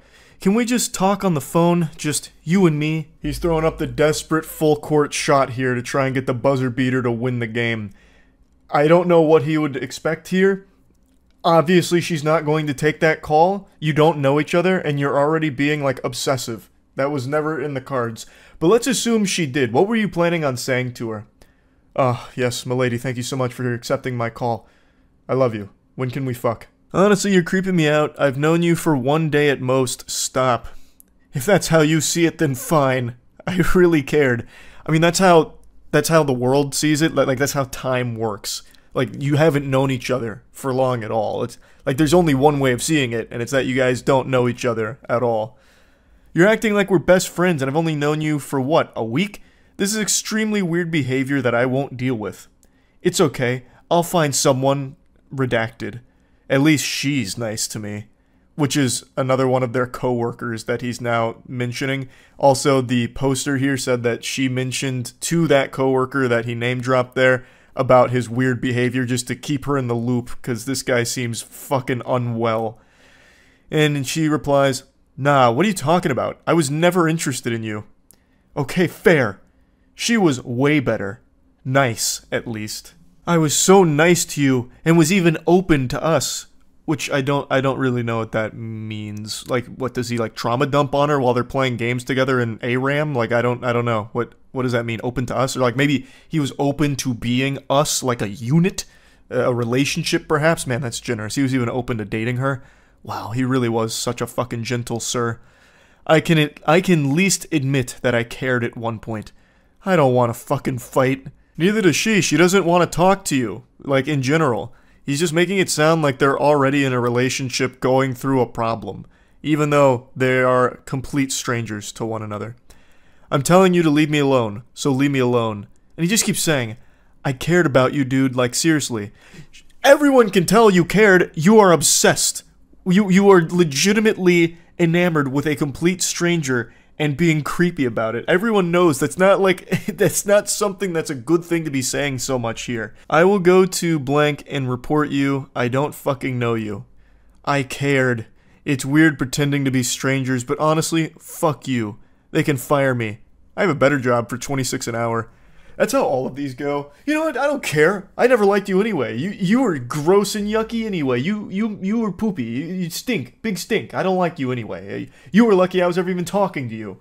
They can fire me. I have a better job anyway at 26 an hour. In fucking Narnia. My other job's so much better. Let them fire me. Tell them. Get me in trouble. I actually want it. So I can go to my other job full time and leave you behind. I'm happy you're there anyway. I cared. I cared. My only crime was I cared. I love how he says it's weird pretending to be strangers when they are strangers. She's not pretending. Like, that's just the reality of the situation. Not like the delusional thing that he's married himself to in his mind. They are strangers. But yeah, anyway, just wanted to talk about these because they had me giggling a little bit today. That's really about it. So yeah. I've never had a threesome. And I've never had an experience where I read something so cringe that it made my tummy upset. One of these two things is about to change today, and I don't think it's the threesome. I just read something from, yet again, my deep diving onto the horrors of modern dating with absolute deranged weirdos. And the whole interaction was so mind-bogglingly peculiar that my body couldn't help but suffer from a physical reaction after finishing this adventure here. I don't know where these men are coming from. These dudes are just being printed in the cringe factory and being thrown into the dating world as like the worst NPC encounters you could ever have. So anyway, let's go ahead and dive in. But before doing that, just a quick heads up. The Moist Global Retro Basketball line is still available right now. This is the best assortment of merch the internet's ever seen, so you can go to moistglobal.com right now and pick something up. Links in the description. I just read some of the backstory she was posting about this situation in the comments, and it's actually pretty sad. Apparently these two had been dating for about 3 years. It was a horrible situation all around, and a couple months ago she left and took the kids, but this is the most recent interaction between the two of them. She 100% made the right move in leaving. This guy seems like a fucking menace. But anyway, it begins innocently enough. That's good, just working away with 3 exclamation points, so he's having a jolly old day at work. Did you get to the doctors yet? She says, yeah, I have COVID. What did he say it give you? What? What did the doctor say or give you to feel better? Take Advil, Tylenol, sleep as much as you can, and quarantine. This is so timely because I myself just finished going through COVID over the last 11 or so days. And this is the 3rd time it's fisted me. It has gone elbow deep in my ass 3 times, and all 3 times that is the exact same advice I was given by doctors. Now, of course, you can still ask for like a Paxlovid prescription if you want. It should help with like symptoms, but it's not usually the first thing they give you unless you're someone who is at risk for like complications, I think. It is an option, but typically they'll just tell you that. You know, take Tylenol, sleep it off, rest, fluids, simple stuff like that. So it seems innocent enough here, and the guy she's communicating with almost seems jovial. You know, like when he says, just working away, I can already see him typing that and going, just working away. You know, one of these with a big old smile on his face, ear to ear. He seems like a happy-go-lucky kind of guy. And then it all falls apart. This feels like a real Jekyll and Hyde situation. He immediately just doubts her, doesn't trust her, accuses her of lying. Lol, so you didn't go to the doctors. Before this turns into a fight, just tell the fucking truth, lol. She says, I did. There's no meds for this. Yes, there is. Go to the doctor's, lol. I need the address and the name of the clinic that told you there's no medicine. Also, the name do the doctors. They will be losing their license. So he's fucking spiraling immediately here. And I feel like this isn't exclusive to just him. I feel like a lot of men these days assume that every girl they interact with, even their significant other they've been with for 3 goddamn years, is some kind of lying, cheating harpy or something. So they're constantly interrogating because they don't believe anything they say. I feel like there's just so many dudes out there with this, like, insecurity within them where they doubt everything their partner says, believing that they're cheating in some way, and they're lying about something, hiding something, and it's fucking awful. So this guy's trying to checkmate her here with the scholar's mate, like, okay, then give me the name and the address, because I'm going to call them to double check, because I don't believe you, madame. She then says, stop being so fucking melodramatic, I seriously don't need this shit right now, there isn't anything they can give me, I'll be fine once it works its way through my system. He just continues to press, please, name of the doctors, location you want to, please. I know you sick. That's why I'm jandling this for you, and just need to know which doctor you went to. I can handle this properly. This guy has so much steam coming out of his ears, it's clouding his eyes. He can't even fucking type properly. He's typing like a caveman. He's going full Neanderthal mode here. Like, what in the world is happening in his noodle? He's gonna start jandling this? That reminds me of jelking. Like, that was an old thing on the internet where you're supposed to, like, masturbate in a certain way to elongate your wiener. Jandling feels like it's some kind of, like, sub-discipline of jelking. But anyway, she says, I don't need you to scream at the receptionist for no reason at all. Stop being ridiculous. I won't scream at anyone, just tell me the information. Skit K can handle this, please. If you don't provide it to me, it's because you're lying and didn't go to the doctors. There's nothing to handle. So just tell me the name of the doctor you saw. This douchebag is making so many typos, it looks like he's trying to transcribe the Scatman. I can jandle. It's like ridiculous how crazy he's going because he's so angry. I don't know why he'd even think she's lying about this. He admits that he knows she is sick. So why would she lie about going to the doctor? Well, like, what the fuck thought process is that? I know my girlfriend is sick, but it's probably dick sickness. She's probably hungry for cock and it's causing her physical pain. That's probably what it is. She didn't go to the doctor. She went to a penis appointment. That's what it is, and she's lying to me about it. I knew it! It continues to just get out of control. She says, lol, I shouldn't have to prove to you anything. I'm sick, I have COVID. She's absolutely right. She doesn't have to prove anything here. She doesn't need to try and, like, defeat his delusions. That's not her responsibility here. She's done nothing wrong. And he just continues, you're not proving anything to me, lol. There is medication for this. I know for a fact, as I know someone else who had COVID last week. There isn't, unless you're old as fuck or have an autoimmune disease or your lungs are shit. Otherwise, you're just a carry through like normal fucking virus. Yes, there is. Let me call the do it. And I will get you proof. Where did you go, baby? That comes out of nowhere.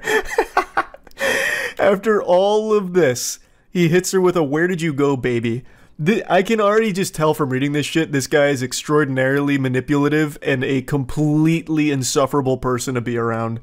But anyway, she goes, I went to a walk-in and frankly I'm not going to allow you to cause a muck over nothing. I'm going back to bed. What walk-in clinic? If you don't tell me, I'm don't with you. Because I'm not a ducking idiot, and I know you're lying, haha. You have 3 minutes to get me the address of the walk-in clinic or else. So now man's out here setting a time limit. He's dropping the ultimatum. You give me the name, and I will hunt them down. Out here like Liam Neeson, about to track them down with his particular set of cringe skills. I guess his thought process was he just wants to confirm that she actually went to the doctor, because for some reason he doesn't trust her even slightly, even though they've been together for 3 years. I also imagine if he did call them, he'd start yelling and screaming and causing a big hoopla, because he seems like that kind of unhinged, deranged lunatic that would do shit like that. But anyway, the 3 minutes to get me the address of the walk-in clinic or else, that's it. Buy more chances for you. She says, fine, be done with me because I don't want you yelling at someone for no fucking reason. He says, no one's going to get yelled at. You're just nothing but a liar and KM Jot a fucking idiot. I wouldn't have even called them, but everything you say is a lie. And you think I'm an idiot, and you can fool me. Anyway, joke's on you. Enjoy. Hope it was worth it, kid. His use of exclamation points and emojis is absolutely infuriating. But even more so than that, the cherry on top of the shit cake is him saying, hope it was worth it, kid. He's speaking like he's back on Xbox Live in a Call of Duty lobby. What? Hope it was worth it, kid? Oh, God, sickening.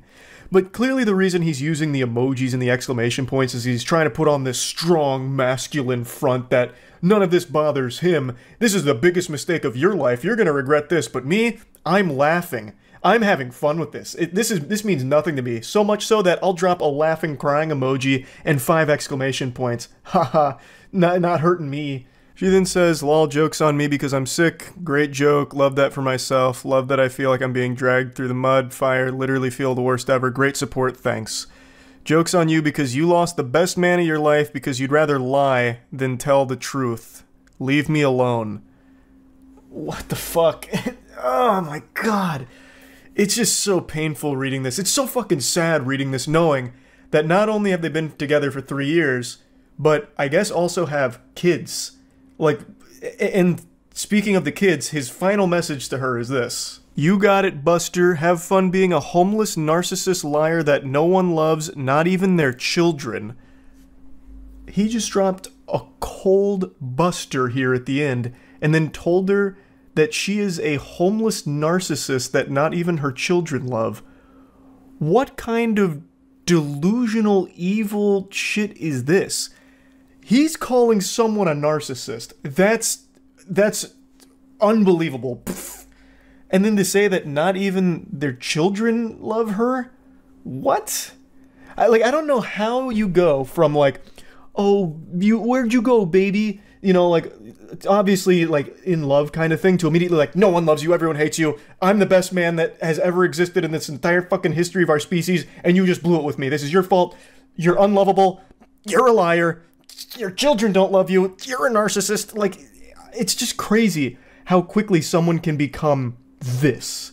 It's so fucking sad. She definitely made the right call leaving this guy. I'm, of course, no, relationship counselor or guru or anything, but very clearly, this is an unhealthy person to be around. This guy super sucks. This guy is a turbo fucking loser. And according to her comments, this was only like the tip of the iceberg. She actually called this interaction mild. So I can only imagine how awful of a person this piece of shit is. She definitely made the right call. And to think all of this happened because she got COVID and went to the doctor, and that was enough to set this guy off.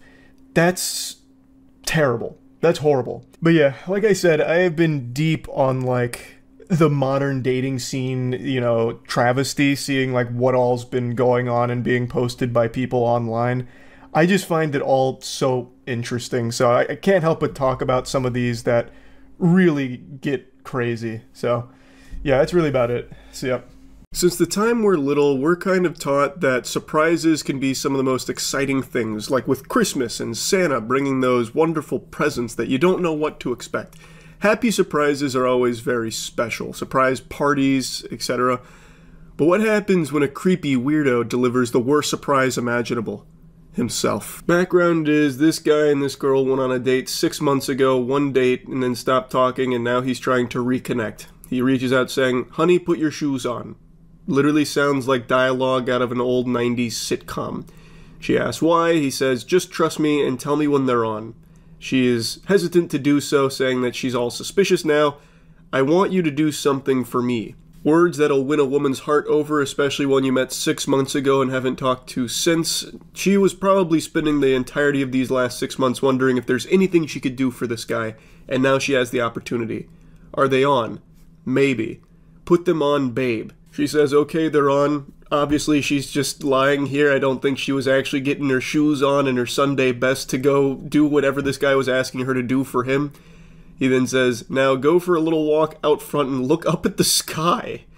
It's like a fucking video game walkthrough right now, like an old GameFAQs walkthrough. She then says, I can't, my neighbor will talk to me. Back? So I guess her neighbor will start an unskippable cutscene, so now she's saying back as in like the backyard as a compromise here, which I am shocked she's even like negotiating with terrorists here. He then says, has to be front, you can't see at the back angle. Which makes it seem like it's going to be one of those like banners that fly overhead with a plane that says, will you marry me or something. So she's supposed to go out front and look at the sky and see that shit. How do you know where my house is facing? I dropped you off, remember? It's worth it, I promise. Man's just got great memory. He put that fucking UAV in the air and he's got her on lock all the time now. Do you remember where I live? I'm looking through the front window.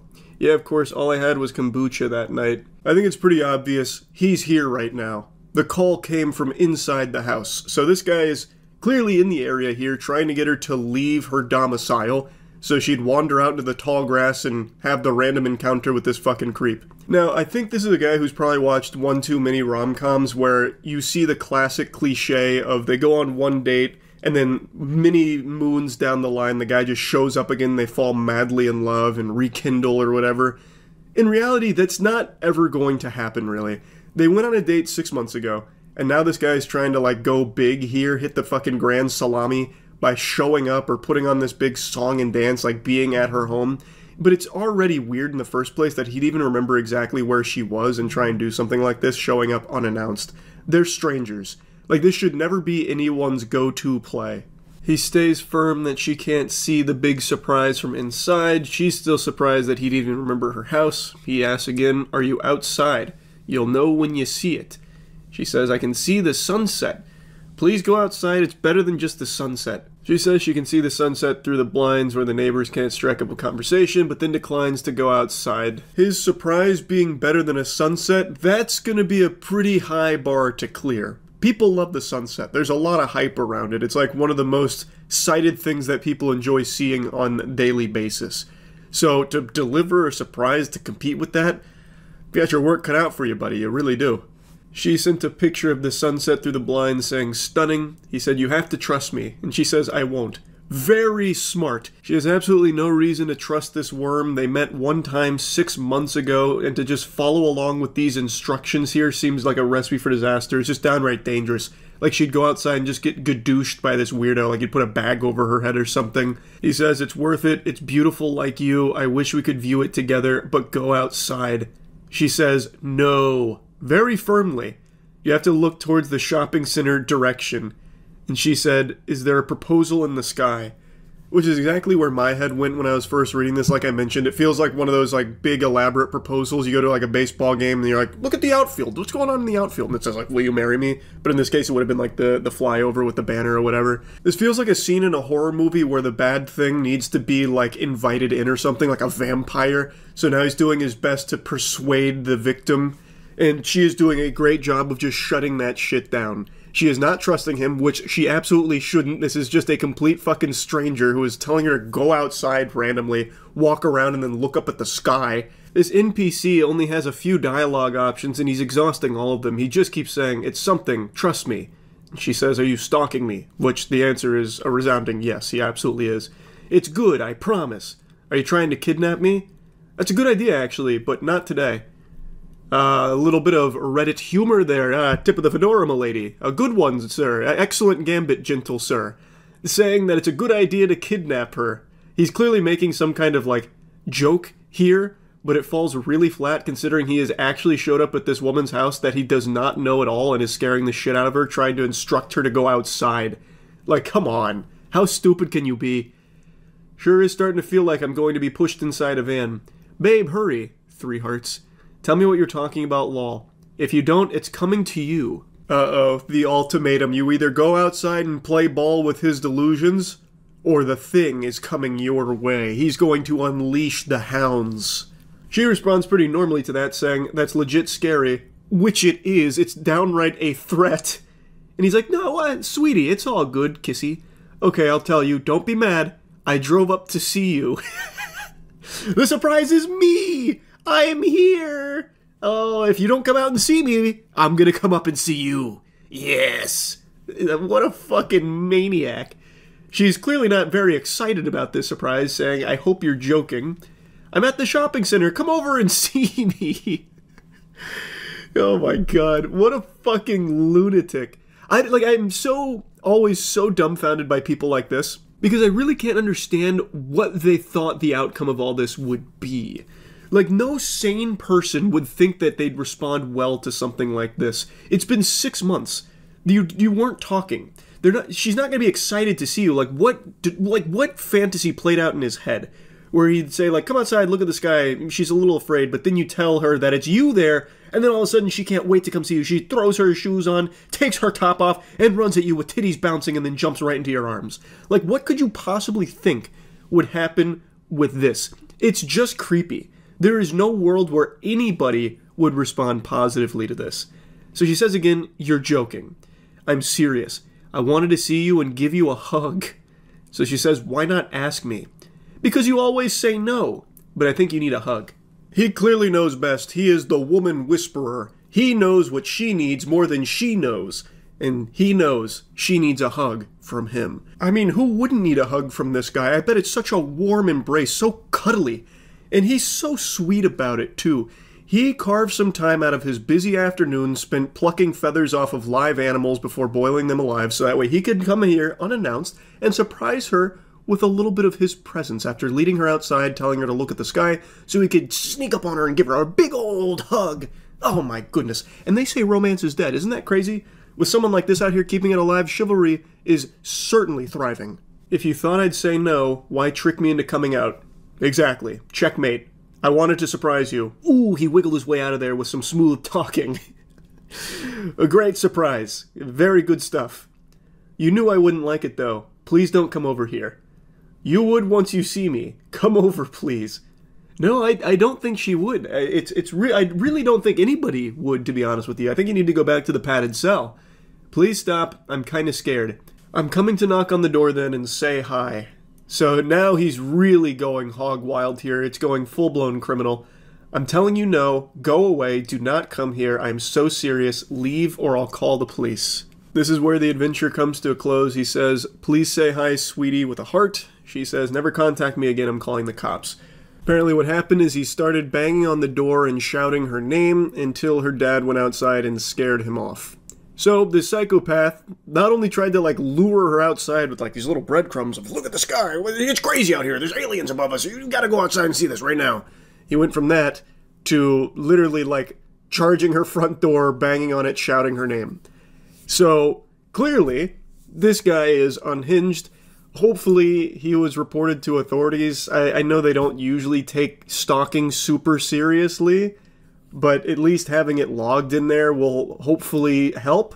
This girl handled it really well. She wasn't playing ball with any of this guy's tactics here, so hopefully that'll be the last she ever hears from him. That shit is horrifying.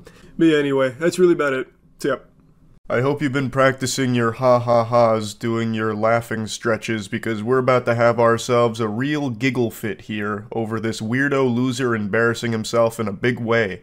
This post blew up on Twitter right now, so it seems like I'm not the only one with a naughty little guilty pleasure here who enjoys laughing at unhinged creeps. So the woman here has been talking to this fine, gentle sir from Bumble, and she asks him, "I guess I'm just wondering what your expectations are from a partner."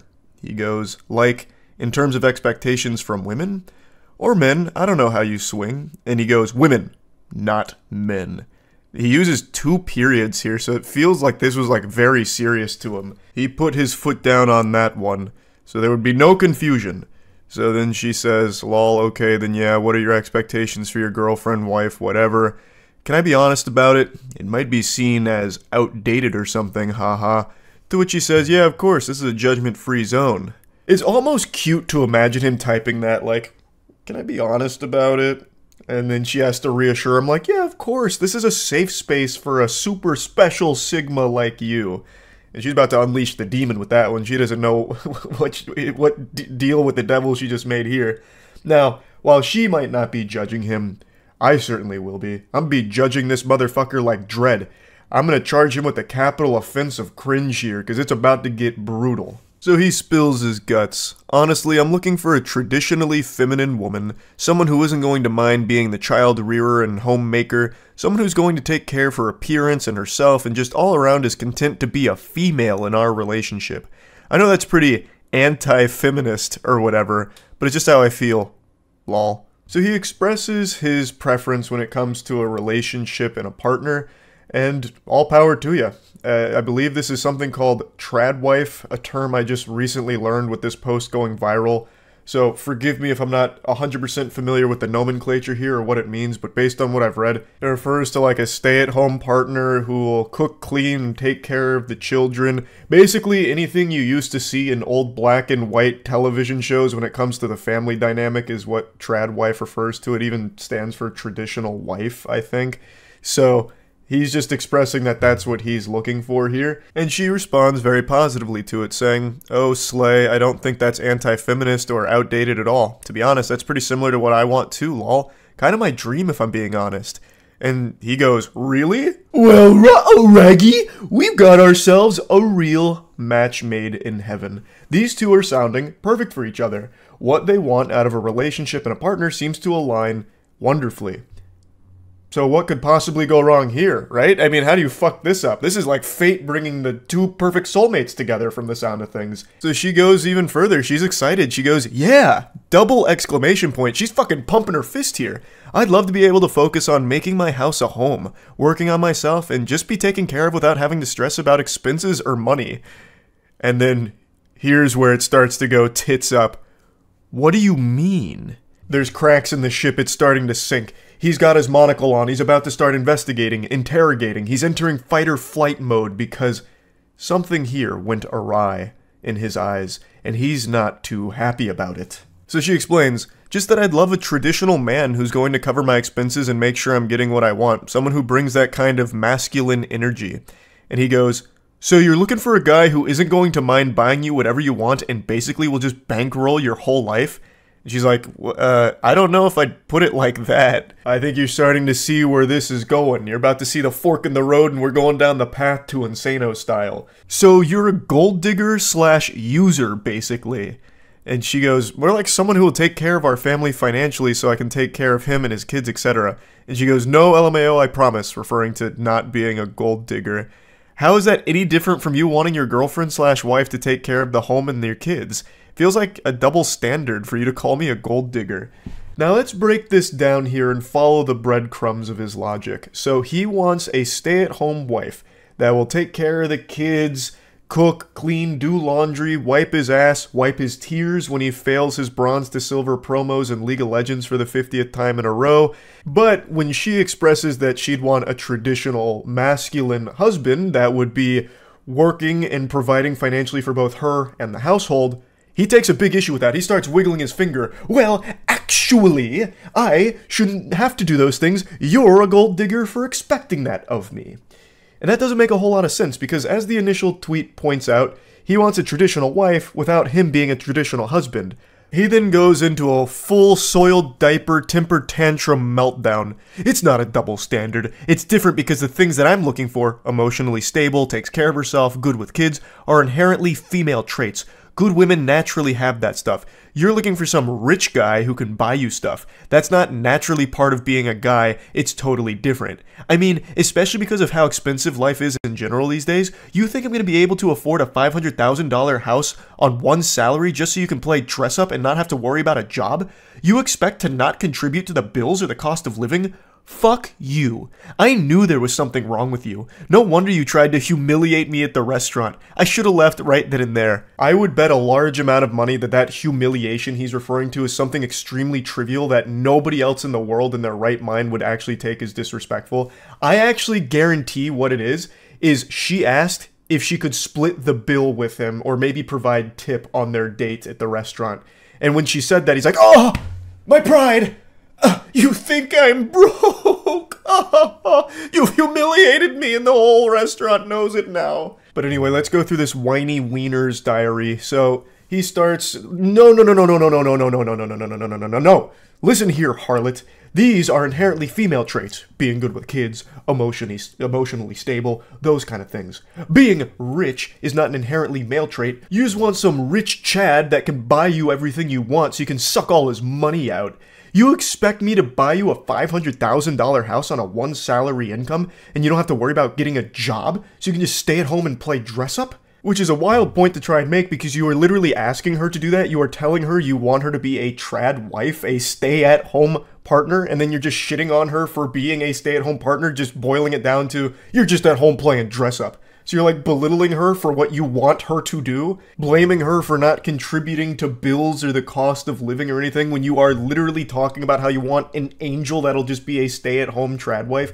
Like, I don't know how he can expect her to be a stay-at-home partner, taking care of kids, clothes, laundry, the household, the day-to-day activities, all of that, and also still having a job on top of it too to provide for herself as well as you. That makes no sense. You'd have to take on the role of the provider. You'd have to put on your big boy pants and really tighten your bootstraps to get a job that would allow you to live that lifestyle, because you would have to provide that in order for your wife to be able to do those things. Because with the expectations you have of her that you express here, she would not be able to get a job on top of all of that as well to help out.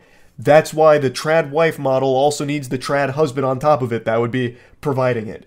But he is right about one thing. It is nearly impossible to afford a house on a one-salary income in today's climate. This is actually something we've talked about quite a bit on stream recently, but the cost of living right now is fucking tragic. It is unbelievably expensive. You'd have better luck winning a house from a game show like Deal or No Deal than being able to afford one with just a one-salary income, because the prices are ridiculous right now. It's fucking horrible. So he is right that it'd be unlikely that with just him working, he'd be able to buy a house for his family.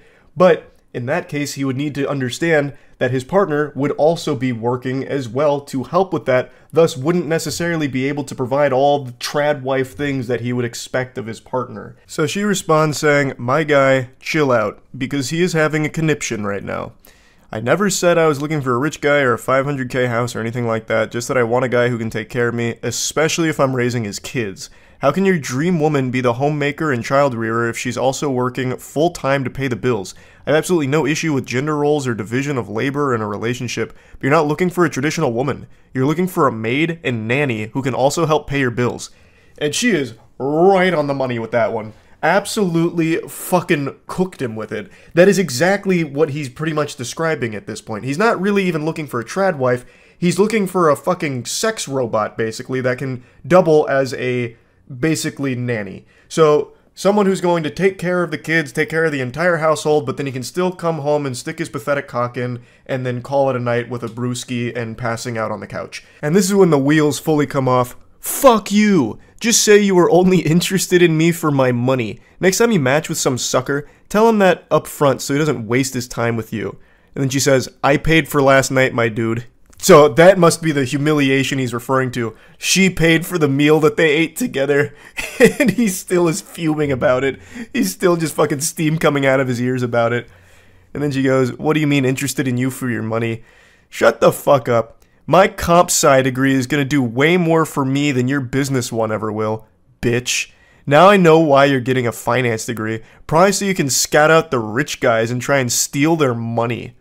And then she just goes, "If you're gonna curse me out and call me gold digger because I want a traditional man even though you want a traditional woman, something tells me you're not the type of guy I'm looking for.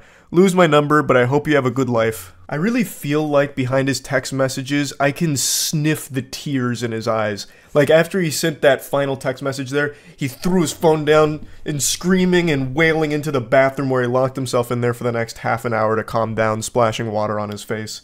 These two, in the beginning, seemed to be perfectly in line with what they wanted out of a partner. This felt like a great match here. And yet, Goofball was able to snatch defeat from the jaws of victory here, driving her as far away as possible, frightening her, and revealing that he is a massive, unhinged lunatic and a big old creep. Like, what in the world? She even paid for their dinner last night, too, and then he still had the gall to be like, "You're only with me for my money." What? But the shamelessness still wasn't over yet. He came back later and then sent a message at 1:30 a.m. after all of this hoopla and just said, "Hey, you up right now?" Trying to booty call the girl that he just had this embarrassing temper tantrum in front of. Hey, Sometimes you gotta just shoot your shot, I guess, even after you make an absolute fool of yourself. I don't know what fantasy land he's living in that would make him think that would work. I don't know what he was expecting. Maybe he thought the Men in Black went and neuralized her or something, so she totally forgot about these text messages. But that was never going to pan out well there at the end. I don't know why he thought he might get some action from it. But yeah, I saw this floating around today and I just had to talk about it a little bit. I am so glued to these fucking awful text messages and like these awful dates and romance stories, man. I am in so deep on it. Anyway, that's about it. See ya. Normally when I cover text messages, it's about really creepy guys doing unhinged things to women through texts or videos, whatever. Today's a little different. This is only like the second time I've covered a story like this, where a guy encountered a woman and it was very different dynamic of things that happened. However, what I want to talk about here is actually the way that this guy handles the situation, because I actually think it's a masterclass in how to communicate effectively. I'll bring you up to speed on the lore that lead to these text messages. The original poster here on Reddit is a man who has been talking to a woman for a couple of hours, and then he receives these messages.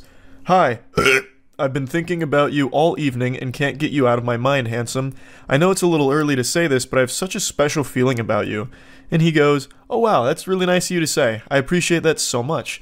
She says, you're welcome. While you've been away, I even told my mom and my friends about you. It truly takes a rare kind of guy for me to be able to say those things so quickly about. I feel so lucky and honored that the stars aligned to have us match when we did. You feel too good to be true, and I want you to know that. And he's blushing here like an anime character. Oh gosh, wow. Gee willikers, goodness gracious. That's super nice. Thank you. Out of curiosity, what is it about me that stands out to you? So, again, they have only been talking for a couple hours in total, and she's already basically planning their wedding. She's telling all of her friends, her family about this guy, despite not knowing shit about him. Prior to this, they had only talked about their pets. At least that's what he said, mainly their pets. So this is a lot to take in here. She's basically creating this Hallmark movie out of nothing. Off rip. We only started talking a couple hours ago and only shared a few texts back and forth so far. So I'm honestly just curious what caught your attention about me, because that's very, very sweet of you. This may sound crazy, but call it a sixth sense if you will. I can read people like a book, and I already feel like you, I've known you forever. I don't know if you believe in past lives or not, but if stuff like that exists, I had a weird feeling about 30 minutes ago that we knew each other in a past life, and I have to get to the bottom of where and how. Damn, that's really crazy. It really is, though. Thank you for finding your way to me. And he just goes, haha, you're welcome. When asked what about him exactly drew her to feel so strongly about him so quickly, she says that it was a sixth sense. Basically, it's her superpower. She's one of the Avengers, and she has the ability to find her soulmate after only communicating with them for a couple of hours. She's like a vibe sorceress. She's able to pick up on vibes and figure out who's got the best vibes for her, and falls in love very quickly. Nothing here seems malicious, and in a vacuum, it's pretty sweet messages. But these are messages you'd expect from someone that you are actively dating or someone you have known for a long time and are progressing to that stage. This isn't something that you would immediately dump on someone's plate after only knowing them for a couple of hours. That's a lot of food to digest there. That's a lot to put in your pipe and smoke here. There's a lot happening way too quickly. I hope you don't think I'm crazy. I don't normally say stuff like this to guys, but there's something different here, almost like spiritual energy. I've been waiting for my soulmate for years and kept getting led astray by the wrong people, and now I think I know why. We have to meet ASAP. I'm so fucking excited to see what out energy in person is like. If it's this intense over text, I can't imagine how incredible IRL our dynamic will be. She's definitely seeing these text messages through a different lens here, because I'm not picking up on any type of electric energy. I'm not getting butterflies in my tummy just reading it. I'm not getting the tingles. This is two very different levels of intensity and excitement. She's out here full of jubilation, like she just won the lottery. Meanwhile, the guy's energy is the same excitement you get over finding an extra chicken nugget in your 8-piece box. Like, it's very different. But he still says, when are you free?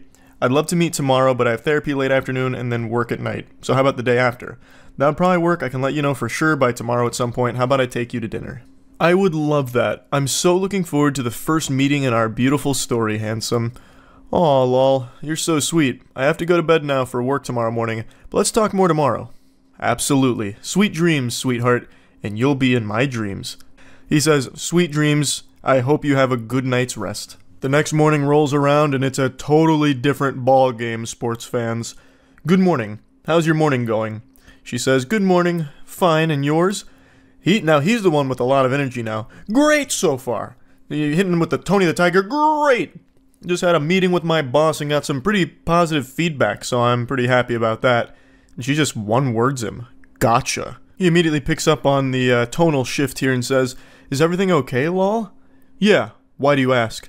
Because you're being more short than you were yesterday, which is fine. I'm just trying to see if you're okay and if you need anything. This guy seems like an actual sweetheart, but this guy seems like a fucking peach. This guy seems legitimately like a nice person. And she goes, I appreciate that. Well, to be honest, I was in my feels this morning when I woke up to no good morning text from you. That's an odd thing to expect from someone who is legitimately still a stranger to you, but even still, he apologizes, saying, oh, I'm sorry, I woke up later and had to rush to work. As soon as I got to work, I had the meeting with my boss and then immediately texted you after the meeting was over. I'm really sorry for the misunderstanding. Yeah, it's cool. I just thought you were perfect for me and then this happens. And he's as confused as every other person on the planet would be. He says, I'm confused. Did I do something wrong? It's still pretty early in the morning. It's not like I went most or even half of the day without texting you. She then says, love is about prioritizing other person and you clearly prioritize your job and your boss over me. I'm going to let that ruminate for a moment. I'm going to let you go ahead and marinate in that text for a second. And now we'll proceed. He says, you could have sent a good morning text to me too, you know. Let's just pause there. Love is about prioritizing other person and you clearly prioritize your job and your boss over me. Yes, as he should. You are a stranger. What do you expect him to do? March in there up to his boss, spit in his face and be like, I quit. I'm going to go travel the world with this girl I talked to last night. We're going to go around the world in a hot air balloon, damn it. And you can't stop me anymore. I don't need this job. I'm out. What an extraordinarily selfish and downright evil thing to ask of a partner. Especially one that's not even your partner. This is, again, a mysterious stranger to you. They haven't even met yet. I hopped on Apex Legends on stream the other night and ended up queuing with a random squad mate in 3 consecutive games. I knew more about that motherfucker through him just on the open mic than these two know about each other. And it's not like I'd send him a good morning text, but like she's making this huge issue about not receiving a good morning text in a timely enough fashion for her expectations. He still sent a good morning text, mind you, when he didn't need to, since again, they're not dating and they really don't even know each other at all, but he still sent one. It just wasn't fast enough for her, and that right now is a massive problem to her. That is shocking. Why does it automatically have to be me going first? Plus, to be honest, we barely know one another. I don't think it's fair that there are already these expectations. Super reasonable from him. And he's right, if it really is a huge deal to her, she could have been the one to send the good morning text, and then he would have known and been able to respond when he could. She then says, dude, you're the man here. You're supposed to be winning my heart. That's your role. I don't want to chase someone. I deserve someone who will romance me and win me over. Waiting to text me until you get to the office shows your priorities are not what I thought they were. What the fuck? What are you talking about? He's already won your heart over by just existing, it seems like, since you... Oh, I'm farting.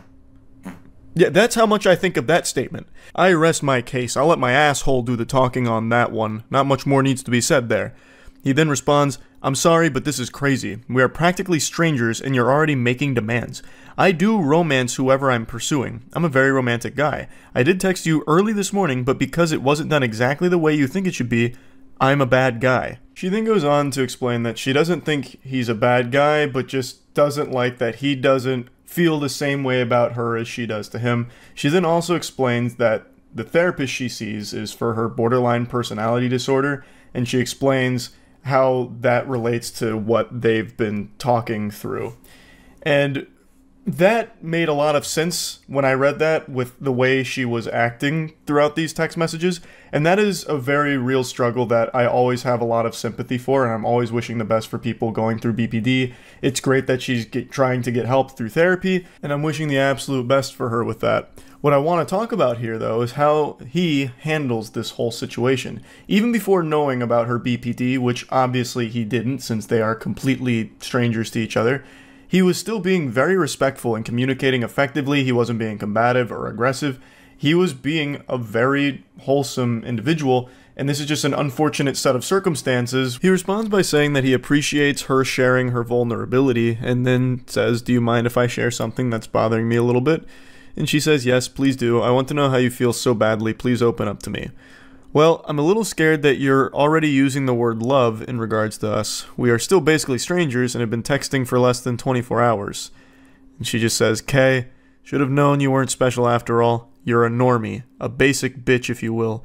Normies don't understand or appreciate love. They will never know what we do." He says, "Who is we?" She says, "Empaths. I am an empath and feel things more strongly and deeply than regular people, something you clearly don't appreciate and take for granted. One day someone will see my gift and cherish it."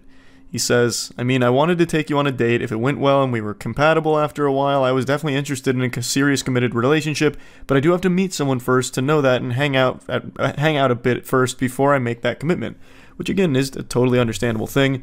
And she says, "Fuck off, bro. You're disgusting. I can't believe I ever saw something in you. You are not the one. You're just another schmuck in a long string of disappointments." Schmuck is a word I haven't heard since the Stone Ages, and I really appreciate that she dusted it off for this message. Schmuck is something that used to make me giggle every time I heard it when I was a kid. "I deserve better. Fuck you. You thought I loved you, but I don't, bitch. Don't ever contact me again. We are over. I never loved you. You lost the best girl. You'll never meet someone like me again because you're a normie who can't see or identify a gym. We are not the same. Love is not a lie. You were. You're the problem. Don't contact me again, basic bitch. You repulse me. Bye, loser." It's actually very sad reading these things. Like, this isn't your normal r/nice guy blow up moment where a dude pretends to be a nice person just to try and get laid, and when he doesn't get pussy out of it, he has a meltdown like, I don't love you, you're fat and ugly, and no one would ever love you. I'm the nicest guy you'll ever meet, and you just blew it with me, the alpha male. Fuck you. Get out of town, scram, swine. Like, this isn't one of those moments. It's not her fault she has BPD. But she's clearly not ready for a real relationship right now. She's going to need to continue to get help.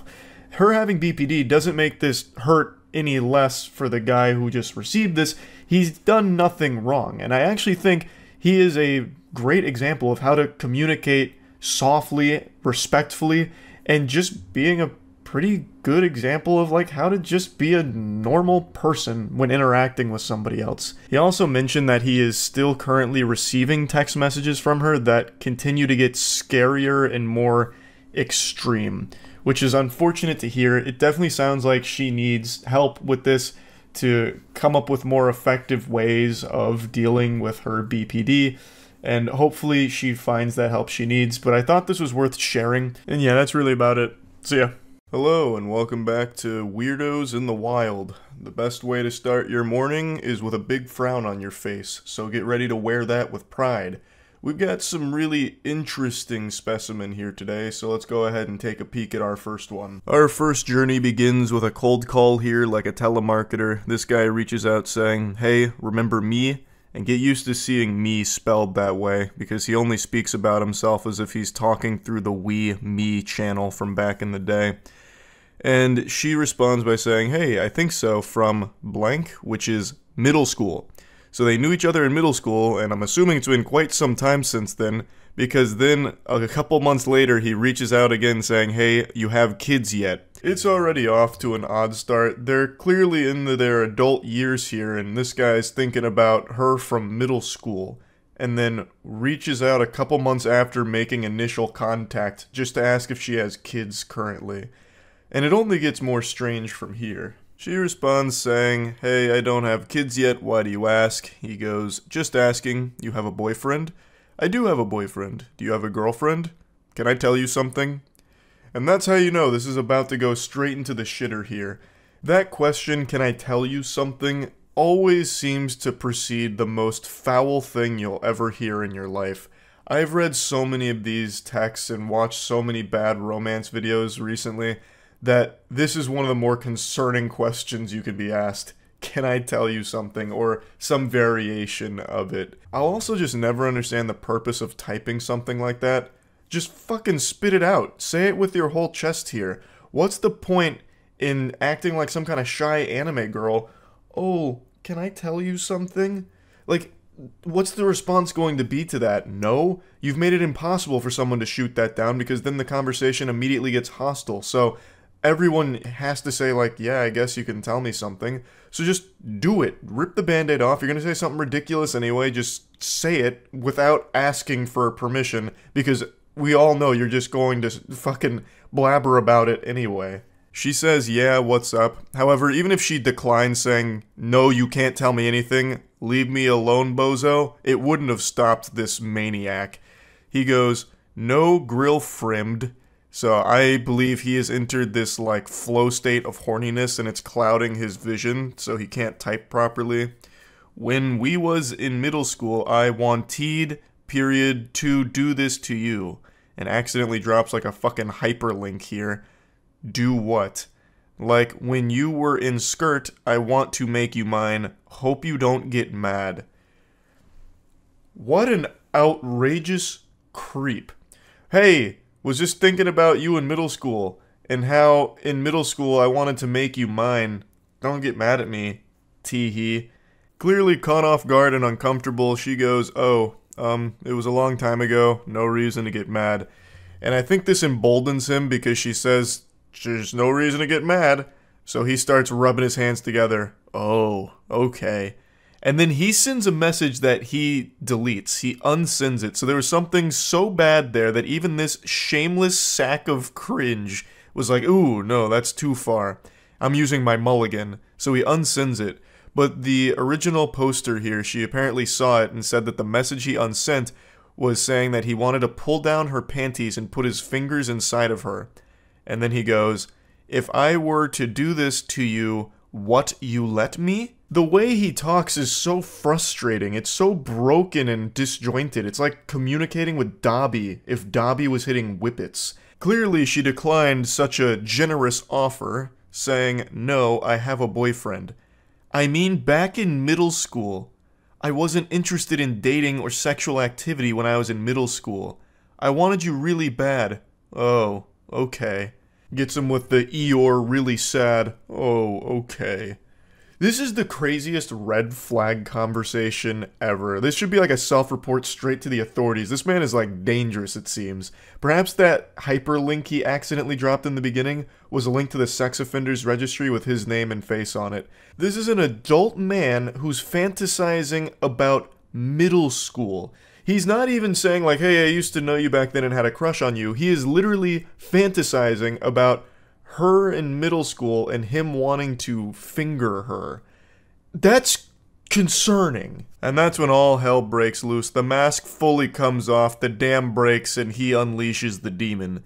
She says, I'm a bit confused as to why you're telling me this now, because obviously anyone would be confused getting this shit out of the blue. It's really creepy. And then he goes, 'cause dear. Oh, it's already such an awful fucking start. Dropping dear like this, it gives me the heebie-jeebies. In those days, I want to pull down your panties.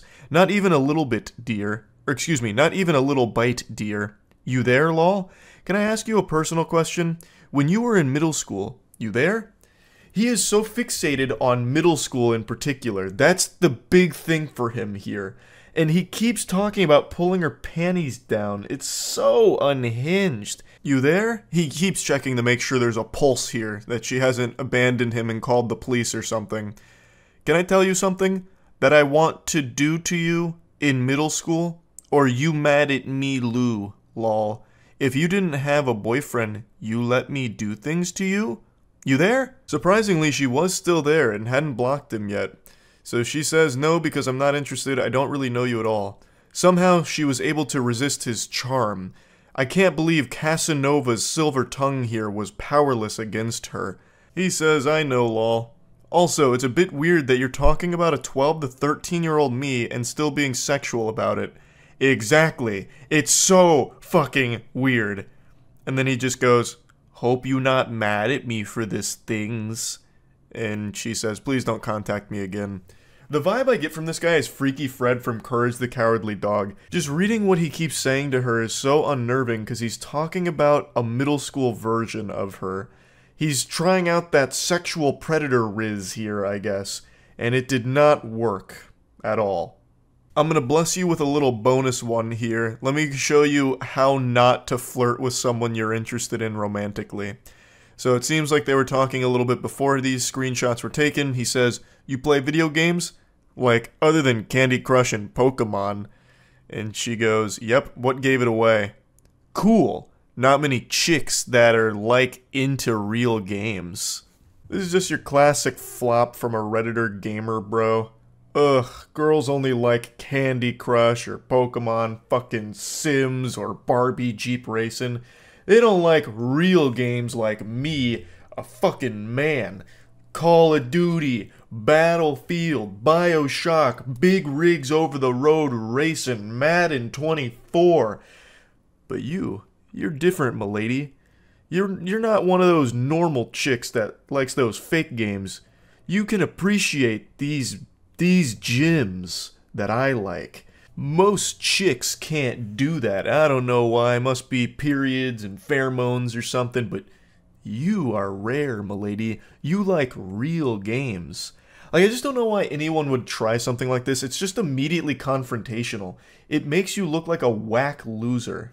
And everyone knows it too, so she calls that out saying, really? Gonna try that one? Because it's so pathetic.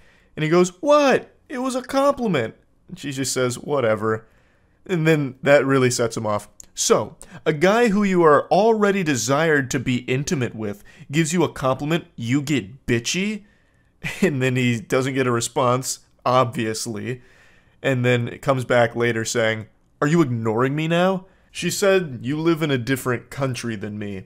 But the fact that he immediately just gets this out of control, like, what? It was a compliment, what? Most girls are stupid. Girls go to Jupiter to get more stupider. You didn't go to Jupiter. You stayed here with me, playing real games. Why are you getting so bitchy about it? I was being nice to you. Oh my goodness, nice guys never win. And now you're ignoring me? Oh god. He also just types like a Redditor. Like, his response being, why? A guy who you already desired to be intimate with shows you a little affection and gives you a little compliment and you get bitchy? Like, that is the actual quintessential Redditor response right there. Just go full Poindexter on it. A man who you had already desired to be intimate with gives you a compliment. Then the whole conversation goes cattywampus and he decides to bring out the claws and just get mean. You're a fucking cosplay girl. It's not like it's real work. You get paid to be hot for people. And then she just goes, yeah, it's not gonna work. Don't text me back. Goodbye. Totally reasonable response. This guy's just immediately shitting on her for nothing she did wrong. She's done nothing wrong at all. This guy's just a loose cannon. Women like you are always so sensitive. I'm just being honest about things. If you can't handle that, I don't think you intellectually compatible with me. Oh, all the Reddit check marks are being ticked right now. I'm very sorry that you feel like I was being mean or sexist or whatever, but I wasn't. I hope you learn to be less bitchy. Men don't like that in women. And you're already past your good years. And they say chivalry is dead. That's how you do it, gentlemen. Excellent work here, and I have no doubt they're getting married soon. So he blames her for everything that went wrong. He seems to think she was being unreasonable and that he was just being honest, which is crazy. It's so sad how a conversation can go from seemingly normal to just being extremely combative because this guy is very insecure, I guess, about his video game taste or something. I have no idea. But he brings up video games in a hostile manner, saying like, oh, most girls don't play real games, but I guess you're not like most stupid girls. Like, I don't know why he can't see how no one would ever respond positively to that. And when she didn't respond positively to it, he immediately says that she's being bitchy. Just the slightest sign of her not really feeling what you just said there, And he just gets aggressive and then gets even more mean and rude and nasty and then still probably walks away from this thinking it was her fault. It's craziness. So he'll probably stay alone for most of his life, but luckily he's got so many great games to play by himself. So there's a silver lining there. At least he's a real gamer with those real games by his side. That's really about it. So yeah. I know my calm, composed, stoic demeanor may not give you any clues or hints at my internal struggle, but trust me, right now, I'm spiraling. I'm falling down a dark path I swore I'd never walk again. Like a former addict who finds the pipe once again, I have found my long since abandoned drug. I have become hooked on reading horrible text messages from dudes trying to get laid again. It's been many moons, and some of you who have been around the channel for a while may remember I've made a lot of content covering horrible pickup artists as well as horrible text messages with self-proclaimed nice guys who are one gentle no away from letting the demon out and just flipping the switch to a full-blown conniption. Like, the word boyfriend would be, you know, a Winter Soldier event that would have them just go ballistic. And I've made quite a bit of content, both laughing at the absurdity of it, as well as using it as an educational tool, like, hey, don't be like these goobers. But over time, I started kind of petering out from doing that because I just made so much of it, and I stopped indulging in that kind of content until recently. I could only fight the urge for so long. The werewolf is coming out. It's a full moon, and that moon is nothing but fucking cringe. I saw some text messages today that I've just got to go over. Now, before we embark on this journey together, it's important that I let you know that these are two college students. As we go through this, you'll probably assume that it's two 13-year-olds, but that's not the case. These are two college students that worked on a group project together, and now we're coming in after the completion of the project. So, they say, I just emailed Professor the final draft, so we should be good. To which the poster says, yay, and then sends a meme, go team. I really enjoyed working with you. You seem like a very sweet and smart girl, and I'd love to take you out sometime. To which they say, that's very kind of you, but I have a boyfriend. Oh boy. She said the phrase, I have a boyfriend. There is no phrase more powerful in the English language than that.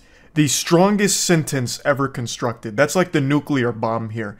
I have a boyfriend is a phrase, nay, an incantation, more powerful than Avada Kedavra from Harry Potter. And it's just been deployed. So you can already start to speculate where things are going to go south. He responds by saying, heh, well thanks for leading me on, which catches her off guard. She says, I'm sorry, but I don't think I've done anything to imply I was interested in dating you, to which he responds, it's just funny how you never brought up that you were taken until now. Which is an interesting thing to respond with because that makes it seem like he expects every girl that's taken to immediately state that upon starting a conversation with a man. Like they need to wear some kind of sign or some kind of label on their forehead that says, currently in relationship, not available, thank you. Try again at later date. Although she does say that she mentioned her boyfriend. Actually, I did. When I was at your house, I told you my boyfriend was picking me up. Which he's able to counter beautifully by saying, I thought you meant a boy that you were friends with. Because why would you go over to a guy's house if you're dating someone?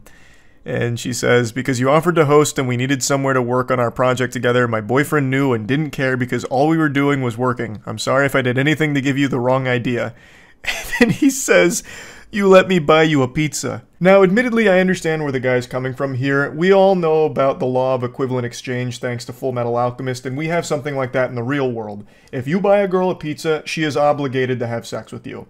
It's the pussy for pizza transaction. It's as old as time itself. So the fact that he was able to buy her a pizza and he didn't get his winky stinky is shocking. But yeah, anyway, he seems to really put a lot of stock in the importance of that pizza, like that was going to carry them all the way to marriage, like this is a moment she'd remember for the rest of her life or something, that pizza that he bought her.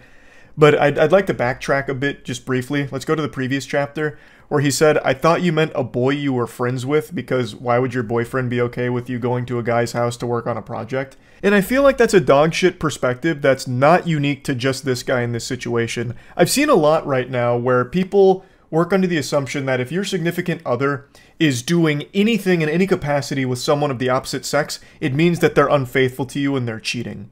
But I just don't really subscribe to the belief that most normal, sane people think that way. Of course, there are extenuating circumstances to that, but in this scenario, and in most scenarios like this, where it's just she's working on a group project with a classmate, I don't know why you'd immediately jump to, she must be a whore who's going behind my back to fuck this one goofball in her class and pretending that they're working on a group project. I just don't think that's something most ordinary people jump to immediately, and in this case, the guy views it as weird that she ever even agreed to go to his house to work on this group project if she was in a relationship, but I just don't understand why that would be viewed as weird. Like, where else are they going to do it? Like, if they go to her place and do it, it's the same problem, right? Now, she has invited a guy over to her house and she's in a relationship to work on this group project. Wouldn't that be the same issue? Or if they go somewhere in public and do it, like a fucking Starbucks or whatever, it's still the same issue. Like, oh, now they went to a public place where people go, like, on dates sometimes to do this group project. So you can always make that argument no matter what. So just, I don't know, it just doesn't compute with me. But anyway, back to the pizza. I offered to split when you told me you were ordering a pizza and you said it was your treat. If you'd like, I can sell you for half of the cost. Yes, I'd like that. And you ate more of the pizza than I did, so you should pay for like 2/3 of it. Now we're getting into the nitty-gritty math calculations here. Like, well, actually, listen here, Harpy. You ate more of the pie than I did, so you're gonna need to reimburse me more for it. And you know what? It wasn't my treat, because this Halloween there was only tricks. You tricked me. You lied by not telling me that you had a boyfriend. So give me extra cash for that pizza, you disgraceful harlot. She's being as gentle as possible here. I imagine she's scared of this individual, and she said as much in the comments of the post. She said that she didn't want to, like, get too aggressive back because then she'd be, like, afraid of what he might do. So it's just, like, I understand where she's coming from. You don't want to, you know, poke and all of that. So she's just like, okay, that's fine. And I'm sorry again if you got the wrong idea, but I thought I made it clear that I viewed this as a professional relationship. Well, you didn't. And then he comes back and says, don't leave me on red. So he's getting very aggressive here. He's red in the face. He's steam coming out of the ears. Like, I understand why she wants to, like, tiptoe around this as gracefully and smoothly as possible. And it's something I've said a lot on stream, where in the current climate of things, it feels like everyone's more on edge than ever. Like, I've read so many stories over the last couple of years of people snapping at the smallest things, like even the most minor inconvenience. Like, this is a story I've referenced a lot, but it's one that actually legitimately sticks with me. There was a murder at a Subway where a man shot 2 Subway workers because they went a little heavy on the mayonnaise on his sandwich. Too much mayo was a death sentence for one of the 2 workers that was shot. The other one did survive, but I mean, it's things like that where you just, it's never really worth pushing back. So in a case like this, I understand why she'd want to be really light about it. And I just want to mention that because I saw a lot of comments, like, not really grilling her or anything, but just really kind of wondering why she was being so polite in lieu of all of the aggression from this guy. And I totally understand why she would be. I really do get it. I just wanted to point that out real quick. But anyway, it wraps up by saying, I don't think this conversation is worth furthering, which is fair. And then he responds saying, it's ridiculous you even chose a guy to work with if you have a man. I bet he was upset even if he pretended not to be. Now, she explained this a little further in the comments. She didn't even choose him to be, like, her group project partner. Apparently the way the groups were chosen were people chose topics, and whoever had similar topics worked together. So these two just happen to have the same topics. It's not like she went out of her way to choose this, you know, benevolent angel to work with or anything. But anyway, I understand this was like a very short text exchange. It's only like 3 screenshots here, but I just think there's a whole lot to digest and analyze here. As we as a species have become more and more isolated, all of our socialization and human interaction comes from behind a computer screen now, mostly. Almost all of our interaction with each other is through the internet. So it's leading to a lot of people not knowing how to socialize or not knowing how to pick up on, like, social cues, and I don't even really blame individuals for that. But it's led to situations kind of like this, where this guy really views that her being off the market, you know, having a boyfriend, should mean that she shouldn't do anything at all with another guy, even work on a class project with another man. And also, something as simple as buying a pizza shows some kind of romantic interest between the two of them, some kind of mutual romance. So when it turns out that she wasn't interested and it leads to a rejection, it's something that he doesn't know how to handle appropriately. And overall, it is just pretty sad. Yes, it is like equal parts entertaining with some cringe text messages, of course, but at the core of it, there is a problem where people aren't going out in the real world and making genuine human connections. It's all through computers, so when you are in the real world with real humans, you don't really know how to handle things super well, so something as simple as getting, like, a rejection is a much bigger deal than it used to be. And overall, like I said, it's just kind of sad. I wanted to just talk about these text messages because I got real deep on why. Why would this be the response to something so simple? And, of course, the text messages are very silly, like with the whole fucking pizza side quest thing. But anyway, yeah, I just wanted to talk about it a little bit. That's it. See ya. Over the last couple of months, I've analyzed more text messages than the FBI. I have been glued to bad romance and flirting, like a moth to a flame. I've been wandering the deepest, darkest pits of filth. It's like in Space Jam when Michael Jordan gets sucked into the golfing hole. I've been sucked into the asshole of the internet, and all I see is cringe down here. But today, there's a new ingredient being added to this concoction. The recipe had a chemical X. Crime. This got posted to Reddit earlier today, and a lot of people sent it my way, and it actually reminded me of a real criminal case that happened back in 2022, and I actually found the case again through the comment section of this post, because I couldn't quite recall all the particulars of it, but there is a lot of similarities shared between that criminal case in 2022 and these text messages that this individual is showcasing here. So it starts with this girl's coworker messaging her out of the blue saying, "Hey." He receives crickets, no response, silence. And you know what they say, if at first you don't succeed, try being weirder. So he comes back around within 3 hours saying, "Hello? Is this blank?" She says, "Who is this?" And he goes, It's me," with a smiley face. "I just wanted to text you and see how things were." "Oh, things are going alright, I suppose. Not to come off as rude, but how did you get my number, dude? I mean, I don't mind you texting me, but I've never gave it to you." And that's when he lifts up the curtain and breaks the magician's code, revealing his secret method. "I just grabbed it off the contact sheet in the office room. Hope that's alright." To which she says nothing in response because that is fucking creepy. She never gave him her number. He just went out of his way to find it from their workplace. Yucky. But he comes back around saying, "How's it going?" And he just keeps going, throwing questions at the wind here, hoping to receive even the slightest semblance of life on the other side, not realizing that he has already scared her by snooping around tracking down her phone number without ever getting it from her directly. So it's already super creepy to do that. So he says, "How was your New Year's?" No response. 2 days later. "Sorry to keep texting, but what are you up to today? If you're free later, I'd love to go out." I will never understand that kind of shit right there. How can you be so deluded and lost in your own little fantasy land Narnia that you think there's even an iota of a chance that she agrees to go out with you when she has ignored your messages for 4 fucking days? Like, what is the thought process? Scratching at his chin. Maybe she's playing hard to get. Perhaps she's just been truly swamped and has been really wanting to reply to me but just might be a bit shy and doesn't know how. I know.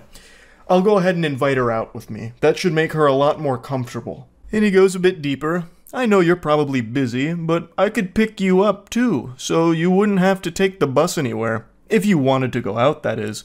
Sorry to keep texting, but I don't want to be out too late, so I'd appreciate a response at some point, smiley. I'm heading out to get coffee now, so if you want to join me, just let me know." "Ma'am, you better hurry. The choo-choo train is leaving and Mr. Perfect is going with it.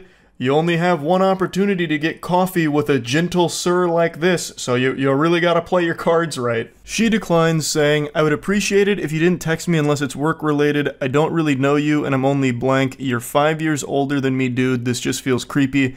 "I didn't mean to be creepy or anything. You're just pretty, and I thought it would be cool if we got to hang out, smiley." "No thanks. That's honestly so weird, and if you continue to ask, I'm going to talk to Lean about this." I'm assuming that's like their supervisor or someone higher up at the place they work. And then he goes in deep. He says, "I'm not gonna lie. I've been thinking about you a lot, and I just want you to spend time with me. What you said the other day just felt rude. At least try and give this a chance. I know you're probably not awake, but I've been up all night thinking about you. Not going to lie, sometimes I like to take pictures of your ass while you're in the drive-thru window and I jerk off to them in the bathroom. I'll go ahead and take a courtesy pause here to give everyone a brief respite and let that nugget marinate in this sauce here because he just dropped a real heavy, spicy meatball on the plate. And when I first read it, I certainly wasn't ready for that because that's just openly admitting to a crime.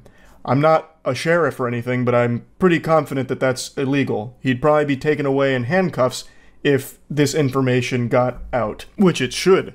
She should absolutely report all of this. Now, somehow it actually only gets worse from here. This is just the beginning. He's showing his true face, and man oh man, is it an extraordinarily ugly one. I know that's messed up, but imagine if we fucked in the work bathroom, or if we went out in public. I honestly just love the idea of having a little helpless bitch under my control. I know you're so much younger, but you should give it a shot. Older men can be so much fun to be with. No one at work would have to know. Hello? Sorry for calling, but I'm really lonely and you haven't replied to me at all. Since the text messages are going unanswered, I guess he's resorted to actually just calling her, which is also being ignored, obviously, because that's the safest thing you can do is ignore it. So I can't believe the revelation that it turns out he's lonely. Who would have seen that coming? With smooth talking like this dude's got all the game in the world. This man's a fucking apex predator, a grizzly bear, a champion of Riz here. I can't believe that he, of all people, would somehow be lonely. What a curveball. He then tries to brush all that under the rug, trying to apologize for it. Sorry about last night. I got carried away. I know you're probably not even reading these, but I hope you have a good day, smiley. I'll be thinking of you. I really don't see an issue. It's not like a romantic date or anything. It would just be getting coffee and food. And if you were in the mood, we could always go to my place to watch a movie. I know it sounds creepy, but why not just get out and enjoy the day together? What in the hell is even that? What are you talking about? It's not like a romantic thing or anything. You were just talking about fucking in the workplace bathroom. And then you were talking about having a helpless bitch under your control. What do you mean it's just coffee? You're already showing how extraordinarily creepy and perverse you are. What are you yapping about? He's blabbermouthing about a bunch of hooey. And that's when she finally does respond to all this and says, "Alright man, I'm probably going to report you to the police. You know damn well that I'm underage and you're texting me in the middle of the night like that. Fuck off." And then he drops her address and says, "If you continue to ignore me, I'll just make it so you can't. If you tell anyone, I'll make this even worse for you." So it turns out she's underage, and he was well aware of that fact. And he also would have been even more aware of that fact, considering he snooped through the confidential workplace documents to find her address and her phone number. So it would have been abundantly clear that she is underage, and he didn't care. He still went for this full throttle. So he's also a pedophile on top of all of this. Now, he concludes their conversation by dropping her address to obviously try and scare her, letting her know that he knows where she lives and he can always pay her a visit. And a lot of people in the comments, and I think a lot of people in general, would assume that that's just supposed to be like some kind of scare tactic to get her to not say anything. Not necessarily that he's going over there right this instant to do something, but that is still a legitimate threat, and I imagine an actionable threat that the authorities can use. This is one of those situations that really shouldn't be taken lightly, and it seems like it isn't. It seems like she's taken the proper measures here, like contacting authorities or contacting workplace staff and all that, which is what she should be doing, because this is just legitimately dangerous. I mentioned at the start that it reminded me of a case from 2022, where a man killed his 17-year-old coworker because he had a huge crush on her, and since he couldn't have her, nobody could.